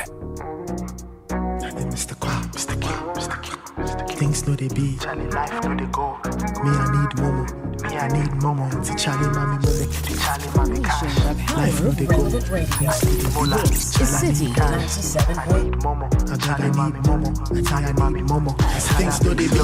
Life no they go. If it up, I know they see. Cause me, I don't know. When see Charlie, mommy, Momo. Mommy, Momo. Mommy, Momo. Give me Momo. Make I just give up. Cause life makes slow. And Charlie give me formula. The boys stick blow. But for now, mommy, Momo. Mommy, Momo. Mommy, Momo. Give me Momo. I wake up in the morning, Charlie, nothing in my pocket. No food for your boy, how I go fi move rocket. It no be easy for the GH. Charlie, you for Safa and the MP getting V8. I take my paycheck. So the question is, where were you in 2009? The speeches and the Do you remember what Ghana was like? See things and they know they do much. It be one days. 2009 seems like a long time ago, but it's come very, very quickly. MTN launched the Momo service in 2009 to transform the way financial transactions are done in Ghana. So we know MTN Mobile Money Limited is a different organization, although it's related to MTN as a brand. But there have been many, many things that have happened since that launch. Because life makes slow. So this year, 2024, is 15 years, a decade and a half of mobile financial services in Ghana. And the question is, what would you have done without Momo? I think we can go on a challenge. Without Momo, what would you have done? I mean, all kinds of things have been done because Momo is here. All kinds of lives have been saved. All kinds of deadlines have been met. And the other thing I need to say before doing this is there's a lot of payments and financial inclusion is very, very important in development, because you're talking about, for example, if you want to buy leather in Kenya and you are producing shoes in Ghana, if you can't make the payment to Kenya, you'll struggle to get that business in. So finance is an enabler of business. It's a very key part of economic development. So it shouldn't be seen as just, money. Money is very, very important, And so my guests are going to help us reflect on a decade and a half of Momo in Ghana, the journey, what it has spawned in terms of innovation, and what will be done for the anniversary. So Papa Say, Head of Legal and Reputation Management. My name is Papa. Good to see you. Good to see you, Bernard. It's been like ages. I know, it's been a long time. Sylvia Tue Champong is the Chief Products and Services Officer, Mobile Money Limited. Sylvia, welcome. Thank you. Congratulations on 15 years. Thank you. Of MTN Momo. Was it called MTN Momo at the time? Or what was it called? No, it wasn't. It was what was it called? I don't remember. It was mobile transfer. Then the evolved. Name evolved. There was also something they were doing when people went to buy credit. Somebody would sit under a tree and give you. Yeah, it's been an evolution. Yeah, it's been a lot of things. So before we delve into it, I'd like to say a very big thank you to our stakeholders, our customers especially, our regulators, our vendors, fintech partners, technology partners, and of course our banks for staying with us through this journey. The idea is to move into a cashless society. We are cash light now, moving away from being cash heavy. I think most of you remember when Momo was launched in 2009, we were limited to money transfer and airtime purchases. This has changed now. There are so many services you can use on the platform. At the time we launched, we only had 9 partner banks. It was heavily bank-led. Now we have 23 partner banks. And we've launched so literally many services. Every bank in Ghana is a partner bank now. Yes. Yeah. Yes. And I think the impact with respect to lives that we've changed over the period is very significant. You can look at how we've reduced payment barriers, how we've created employment in the ecosystem, and how we've also supported the economy with respect to formalizing financial transactions within the informal sector. Like you mentioned, promoting of financial inclusion. This is dear to our heart. The access for the unbanked population is very key to us, and this also helps drive our business. I think the key things I'd also look at is we are, you look from a sustained innovation through the product portfolio. Sylvia will dwell on that, and our partnerships, also our sustained investment through our mobile money platform, ensuring that we have a secure platform for players to plug in, and of course impactful execution through our sales and distribution outlets and our partners. We are only as strong as our ecosystem. So our mindset, we've shifted from being with a competitive mindset, we moved away from that to a platform mindset, and this is where we are. So speaking of the platform, how are you collaborating with other operators within the ecosystem to drive financial inclusion? If you can elaborate a bit more on that. Okay. Thank you very much for that question, Bernard, and good morning to your listeners as well. The evolution actually has shifted from more like a service-led to a platform ecosystem. And this ecosystem is made up, like Papa said, of the banks and the fintech. So right now, the wallet is the central platform that we use, and that is connected to 23 banks, and I think about 27 fintechs are also connected, providing various services to our customers. So the whole ecosystem, of course, is integrated through an API connection. So through our API connections, we're able to connect others. We've also built our own internal API platform, which is the Open API, where others who intend to, maybe you have an idea, you want a sandbox to go and test it on, you could do that on that platform as well. So moving away from the P2P, which was more transfer related and airtime related, to a more integrated services. Now we have loan integrated, offered by the banks. We have insurance integrated. We have other financial services like savings, pensions. All of these have been integrated onto the platform. So in a nutshell, this is how this is happening. Do it. How do you ensure security, integrity, and all of those things? Because the more people use the platform, the more risks, the more bad people also want to jump in. So talk to me about that. Okay, I think a lot of people usually drive this home. Fraud when it comes to the platform. Our platform is secure, but people find innovative ways of circumventing the system, of cheating the system, and this is what we term as social engineering. And our key is to deal with this through constant education. We continuously drum on the 3 golden rules, especially when it comes to how you manage your mobile money accounts. So do not disclose your Momo PIN to anyone. This is yours. Do not disclose your Momo PIN to anyone. That's number 1.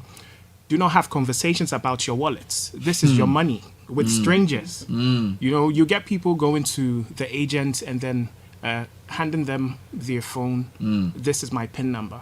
And you never know who is standing around.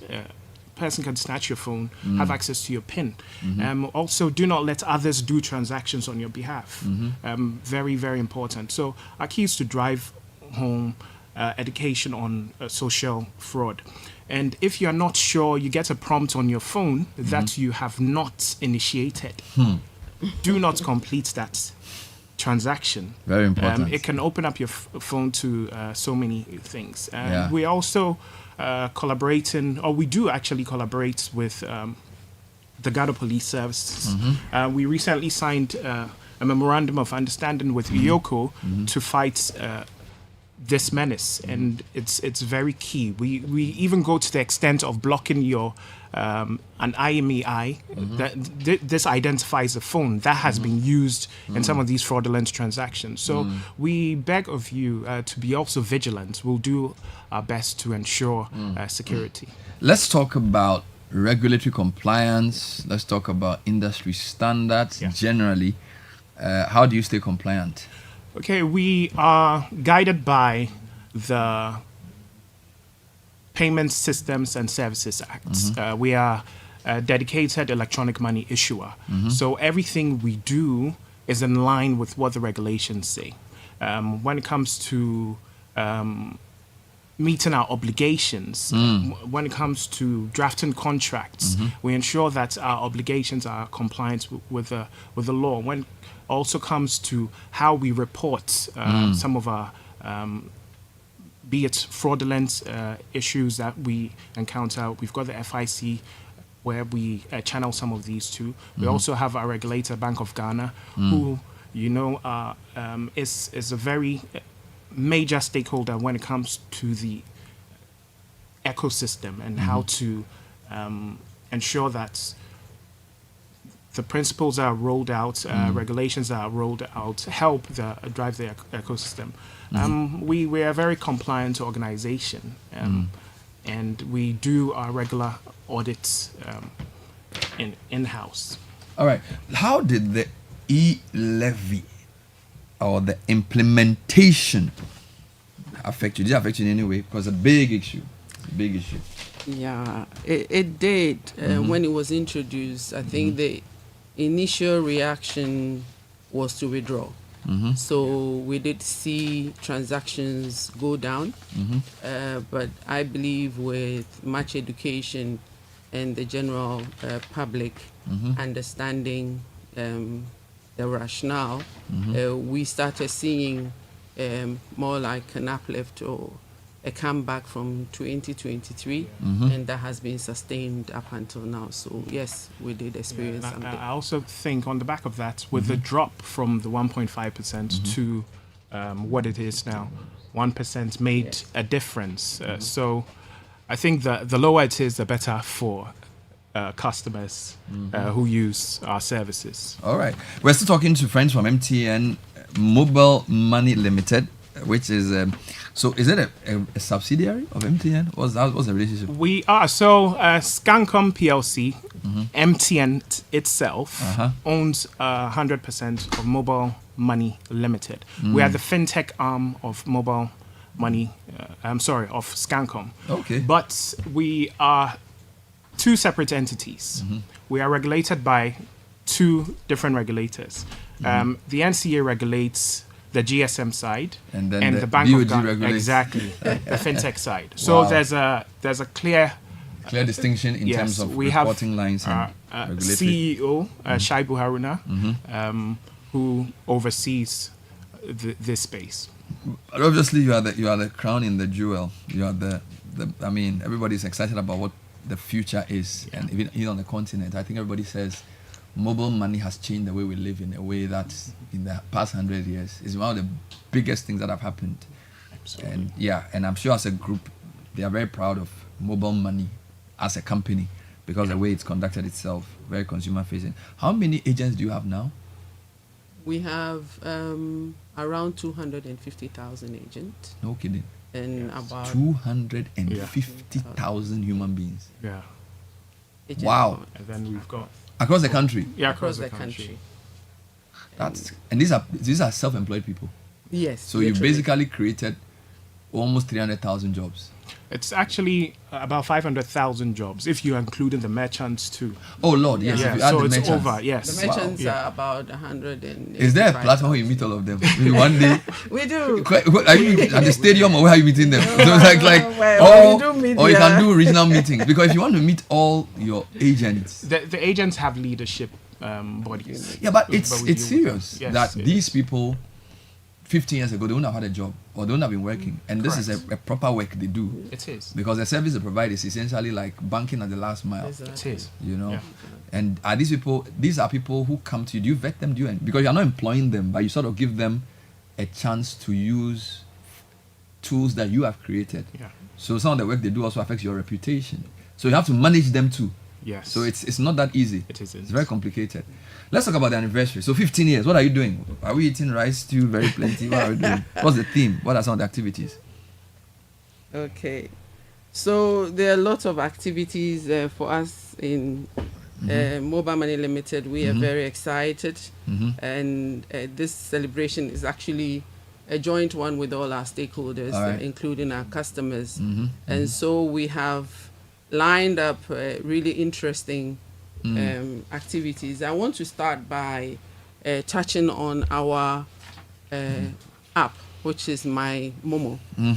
We have launched a new app which you can download from the Play Store or for the anniversary. No, it was something that was already in the works, but this is the time that we have actually unveiled a new one, and it has some really interesting features. Like biometric, so you don't have to really remember which is PIN reset is one of our pain points for customers. So you can, if you already set up biometric, whether fingerprint or facial, you would be able to do that with mobile money on the app. You can also use it to scan a QR code to make any payment. There is an interesting feature, the Cash Me. So, which is customer generated. So I can send you a link requesting you to give me cash, and you just press the link and you send the money to me, making on the new everybody app. happy. On the new So app. do I need to update this app? This is what you're using is the my MTN app. So that's the old one. So that is the old one. No, that is still it's still working. This is the MTN app that enables you to transact some. But you want to do a Momo app. So yes, so there is a Momo app. A lot of customers do confuse. So this app is the general MTN app. Yes, it is. So what we have is My Momo. MYMOMO. That's one word. Is it available for It is download available. now? Yeah. My Momo. My Momo. On the App Store and Play Store. And on the back of what Sylvia was saying, so the theme for our celebration is empowering communities, celebrating 15 years of progressive financial digital inclusion. Yeah. This will run till the 8th of November 2024. And we've already done our market regional launches. The float's still ongoing. You'll probably bump into one of our floats depending on which community you are in. Consumer promotions. There's a fintech stakeholder workshop. We were hoping you'd be around, but unfortunately, you will not. Don't blow my cover. Yes, Momo Fraud Roadshows. I think this is All right. very important to our stakeholders. And then we'll crown it off with a national stakeholder Engagement dinner and awards. Final question to you both. Is there, how do you see the Momo service evolving in the next few years in terms of technology change? Do you foresee any disruptions in the space? Put your eye into the crystal ball and tell us 15 years from today what's going to happen. Yes, thank you, Bernard. The experts say the only way to disrupt is to keep on disrupting. Yeah. So we are actually looking at enhancing more payments, bringing in more of the services into the Momo payment platform. Like I said, we already have financial services on board. We are looking into bringing health onto the platform. We are working currently with some fintechs to include agric payment also into the. Do you have insurance already? We already have insurance. Yes, both life and general insurance and all other. The future we are looking at is also introducing blockchain, which sort of fuses in with the fintech to really improve the number of transactions per second from thousands to millions to trillions as the China market is doing. So we are just looking for more collaboration, more inclusion, more services on the platform, both on our main channel, which is the USSD channel, and also on the app channel as well. And for the bigger fintech community, bringing in more developers onto our platform. We've made it very easy for them to integrate with us, and you can either do that directly with us, or if you have the license, or go through the fintech. So we are both enabling the fintech ecosystem and also bringing in more innovation to the customer side. Final words to Papa before you roll. What's your final thoughts? Okay, I a lot of people have been asking me, what are we going to do for them? So what we are entreating you to do is for you to download our new app, which is My Momo app.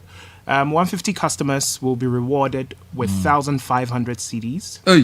Between now and November, and the customers will be selected on a weekly basis. Another 15 customers will be rewarded with 15,000 Ghana cedis, and the customers will be selected, or the winning customer will be selected on a monthly basis. So we should download the My Momo app. My Momo, yes. And then what do we do to win? Because I'm interested in the Just keep transacting on I'm transacting. Please. On the new app. You never know. I need the 15K you to never do know.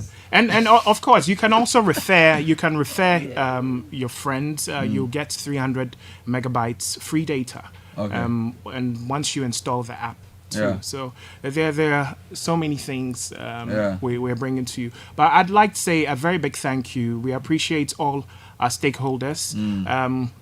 We also encourage everyone to be vigilant, especially when it comes to Momo fraud. Don't forget the 3 golden rules. And also, We are open to work with everyone. Okay. We are open to work with everyone. We hear. Yes. Sylvia Otue Champong, Chief Products and Services Officer at Mobile Money Limited. Papa Osei, Head of Legal and Reputation Management, Mobile Money Limited. 15 years ago, we didn't know this was going to be such a big breakthrough, and it turned out to be so. And many years ago as well, Papa used to sing. So I have a song here. I have a song here. So you never know. So he used to be called, is it Mr. Max? I don't even know what he's talking about. The guy you are listening to used to sing. Here's his rap. Listen to the song. Yeah, Mr. Max, how we do? Yo, I put the George Foreman in my fist. Smack your cat so hard, make your brother skip like Joe Frazier. Tongue kiss the ring like Westwood. On bending knees, boys to man style, I know you would. They think I'm ruthless, I don't give so a you what. See, this song is also 15 years old. Amazing. Now I'm a smoke free G, a little asthmatic. But Nathan, the guy has bars, so let's listen. I'm all connected from Asia to Africa. Also harassed on a plane from London to America. My name's scrutinized like a Taliban suspect. Baggage trust checked and searched the bone like I'm stupid enough to carry on and call me times like this. When you ain't even safe in your home. The skin color ain't an issue no more. It's where you worship at, people can't pray no more. Shop owners get nervous, cause my pants sag. Strapped on a bandana figure. So you can start as a rapper and end up as an MTN executive. So the man I just interviewed, he rapped on this song. Liking the way it goes. Jump aboard if you're loving the way I flow. Jump aboard if you wanting to get with me. Jump aboard if you hating on me and my peeps. Move along if you liking the way it goes. Jump aboard if you loving the way I flow. Jump aboard if you wanting to get with me. Jump aboard if you hating on me and my peeps. Move along. In the meantime, the nominations are open for the 8th edition of the prestigious Ghana Energy Awards until August the 30th. Under the theme, the role of local content in building Ghana's energy sector. Categories include Energy Personality of the Year, CEO of the Year, Visionary Leadership Award, Local Content Legacy Achievement Award, Energy Company of the Year, Local Content Leadership, Energy Think Tank, etc. Go to GhanaEnergyAwards.com to nominate today. These awards are endorsed by the Ministry of Energy and the World Energy Council Ghana. Validation is done by Forvis Mazars Ghana. Call 0303 940300. Ghana Energy Awards, 8 years of redefining excellence. So who do we have here? Well, friends from GCB Bank PLC, rolling out a personal loan promotion from the 12th of August all through 31st January 2025. You know why I like this? It means that there's life after elections. You are the first group I've met who's planning anything after December 7th. Everybody is like, it's crazy. So I'm happy to hear that you guys know that whatever happens, Ghana will move on, which is really important. So, of course, you've been here the longest, so you should know. Sure. You guys have been here for a long time. So GCB Bank rolling out the personal loan promo from now till end of January 2025, in line with their strategic agenda of increasing sales this year. And this personal loan product has some interesting features, which I'm going to be speaking to two persons. Belinda Ofori Jampo is the head of products and promotions. Belinda, welcome to the show. Thank you, Bernard. I like your GCB thing on your shirt. You should get one for me. Okay. Yeah, it's very, very nice. It's like an eagle. Yeah. Golden eagle. Yeah. Landing. Wonderful. And then I have Sina Kamagate. Sina, it sounds Japanese. Sina Kamagate. Yeah. But you are from Upper West. Because your name it sounds like Japanese but also North. It's a Wangara name. Ah, okay. So you are the executive head of retail banking department. Has anybody told you sound like a Japanese, the name? I heard it this morning. Oh no, Sina Kamagate. Yeah, it's a nice name. You can get the Japan visa. I'm telling you. So why are you guys rolling out this campaign? Talk to me. Well, Bernard, so GCB, and GCB is a bank that from day one, from 1953, was set up to do the bidding of Ghanaians. And so we've been around for 71 years. So you can imagine if we were a natural person, by now we'll be 11 years into our retirement already. And we grow younger as the years go by. And this is our way of saying thank you to our customers and who have always been with us. And so what we are saying is that we know times are hard. And so how best do we say thank you to our customers without necessarily just using word of mouth, but to give them something tangible? And so we are rolling out this loan promo to give our customers some respite in the midst of the challenges. And so we are saying in September, already, Bernard, I know you are putting the bills together. You are asking yourself, how do I pay all these bills in September? Schools are reopening. Again, Christmas is just lurking in the corner. And so we are saying our customers should skip all the stress they have and just come to GCB for the cash we have for them. And so this loan is a up to 5 years. Our customers can take at a fixed rate of 22%. And then what is beautiful about this is that you take and you have the option of taking a 1-month moratorium. And so we are saying once you take this loan, you don't need to rush into paying your first repayment amount. Next month after you take it, we would give you some respite in that. And to tell our customers that we are happy they've been doing business with us all year long. And so importantly, you know what loans do. Bernard, you are an economist. You know what loans do. We are telling our customers to live their future now. And so when you take a loan, typically what you are doing is to bring your future to the present. And so this is our way of saying thank you to our customers for doing business with us and to relieve them of the stress in the environment. That's why we're saying they should skip the stress and come to GCB for the cash. So what is unique about this personal loan offer? So what's unique about this personal loan offer? One is a reduced rate. Bernard, today, I mean, your 91-day treasury bill is hovering around 26, 27. GCB is offering you 22% fixed over a period of 5 years if you opt for that. And so that is the juice in it. On top of that, we are giving you up to 700,000 Ghana cedis, depending on your disposable income and your affordability. And also, you take this loan, and we are saying 1 month moratorium. So in the next month, you don't pay any repayment amount. And that's what is exciting about this whole promo. Let's talk about the specific criteria for people to qualify, Belinda. Thank you very much, Bernard, and good morning to your listeners. Okay, so to add to what Sina said, when you take the loan and the repayment travels for 25%, let's say you take the loan for 4 years and it travels for 1 year. After the 1 year, you can take a top-up. So you can take more money on top of what you have taken already. In terms of the criteria, you need to be a salary earner. So you should maintain a salary account with GCB. Your salary can come into the account for the first month and you qualify to take this juicy package. How do you apply? So how does a salary worker apply? Yeah, so you can apply, you can visit any of our 185 branches, and you know GCB is dotted around across the country, the north, east, west, and south. GCB can be seen, and our staff are also bringing banking to the doorsteps of customers. So we are visiting institutions just to make sure that our customers get these banking services or this promo at a convenient location and time. So these are some of the cocktail of benefits that we have for our customers.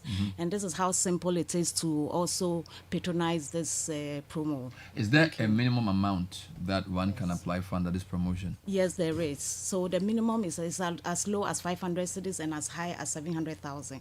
Okay. So yes. So from 500 to 700. Yeah. So everybody is included. And you are saying there's a 1 month repayment moratorium. Yes. Meaning what? You pay from the second month. Sure. Yes. Not in the first month. Yes. So all right. And you actually opt for that. You can opt for it. Okay. Is there an opportunity for a top up, and how does that apply? Okay. So on the top up side, you know, I mean, some customers took loans, say last year, and at higher rates. So what we are saying is that we don't want to leave out these customers. So if you have a loan with GCB already and you have service up to 25% or 12 months, whichever comes first, you have the opportunity to come for a top up. So you can't take the loan at the 22%. You pay off the old loan and then you are in the money. Very interesting. We're talking to Belinda for Agent Head of Products and Promotions, GCB Bank PLC, Sina Kamagate, Executive Head Retail Banking, and they're rolling out a personal loan promo from now, middle of August till end January, and it's interesting, 22% per annum, predominantly for salaried workers or people who have a guaranteed stream of income. They have 185 branches. Any final messages? Let me start with you, Belinda, Any final message for our listeners? Oh, okay. So we also want to tell our customers that this loan that we are giving to them, which is the 22%, is on reducing balance. So the interest that you pay is on reducing balance. You don't pay a straight line interest. So when you take a loan, let's say a 10,000 Ghana cedis for 5 years, effectively at the end of year 1, you would have paid 1,313, which is just translating to 13.1% effectively. So that is what you are paying. And we want our customers to take advantage of this juicy offer. And then I think they will be smiling. Thank you. Sima, last words to you. So my last words, and to add to Belinda specifically on how to get these loans. So we know big men like Bernard will not be able to walk into our branches, and so all you need to do is to call our toll-free line 0800-422-422, and I'll take it again, 0800-422-422, and a salesperson would reach out to you right in your studio and then help you complete the form. And to also tell our customers that there is no way GCB would call you on phone to request for your information that we already have. These days, people are, they call themselves social engineers. They are on the street calling people and telling them, we need your Ghana card to connect to your account. GCB doesn't do that. And if you receive those calls, please call us on our toll free, or you can send us a WhatsApp on 0202-422-422, and we'll reach out to you. GCB is obviously your bank for life. Thank you very much, Mr. Kamagati, Executive Head of Retail Banking, and Belinda Fori Jampo, Head of Products and Promotions. Thank you. Thank you, Bernard. Enjoy your day. Yes, please.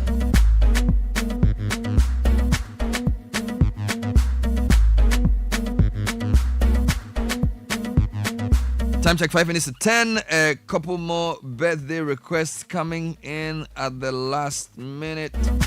Happy birthday to Mama Mary Lovelace in Nkrumah of Ebenezer Methodist Church, Medina.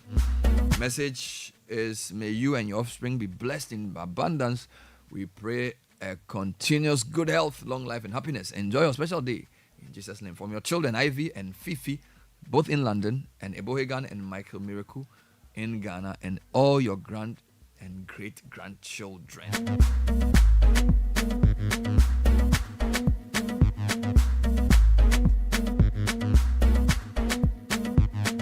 All right, let's wrap up with a couple quick announcements. Latex Foam is your partner for life. Step into our showroom and experience the difference that our high-quality mattresses and furniture create for you.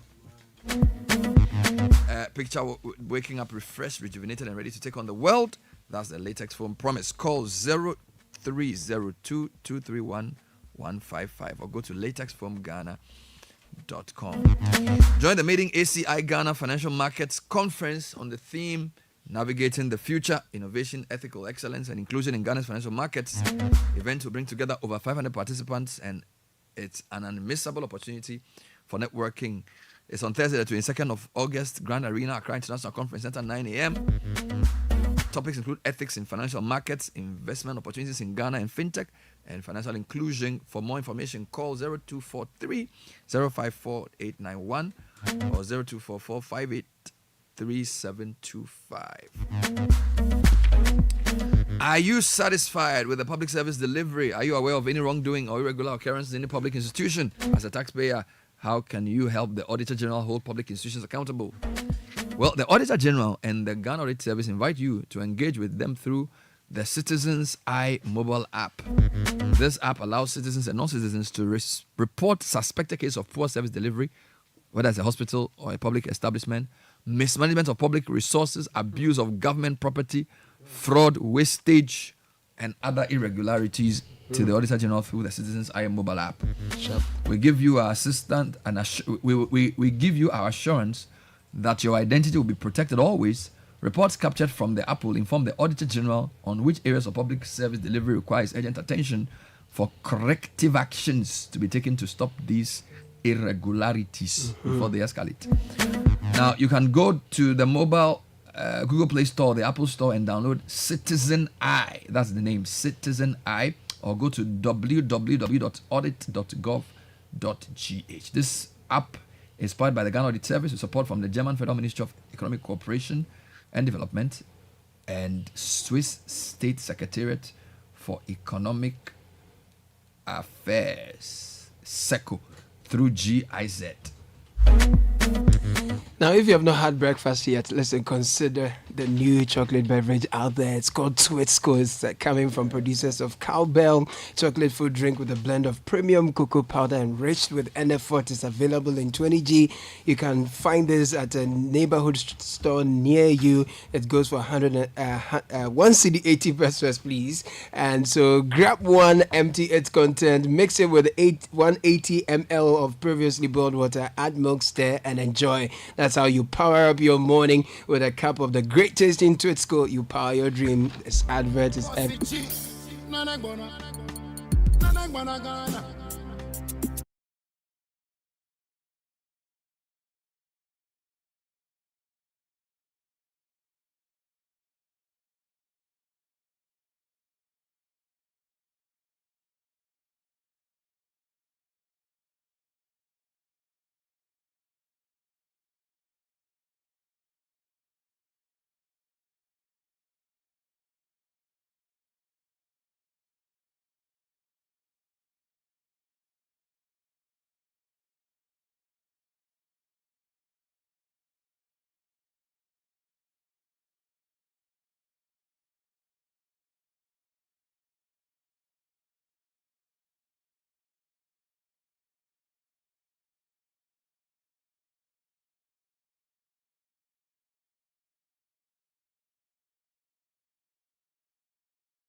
Mustafa. You know, I want to emphasize, I had a friend called Mustafa when I was in primary school. You used to call him Moose. He was a great athlete. He could run 200 meters. Call him Moose. And he didn't continue. We all grew. We all grew up, you know. Mustafa Abdurrahman, that's my friend. Mustafa Madina guy. Moose. I see. So I'm going to call you Hawa Idrisu Moose. Is that his nickname? Is that husband's nickname? No. So your name is Idrisu Mustafa? Yes, please. Hawa Idrisu Mustafa. Yes, wonderful. please. Is he called Adam? No. Because you know Adam is the husband of Hawa. Mm-hmm. You know Adam and Hawa. What's his first name? Idrisu. Okay. Okay. Oh, interesting. Idrisu. Oh, interesting. So his first name is your surname. Yes. What do we have in the news? Coming up, NPP flag bearer Dr. Baumia promises to tackle you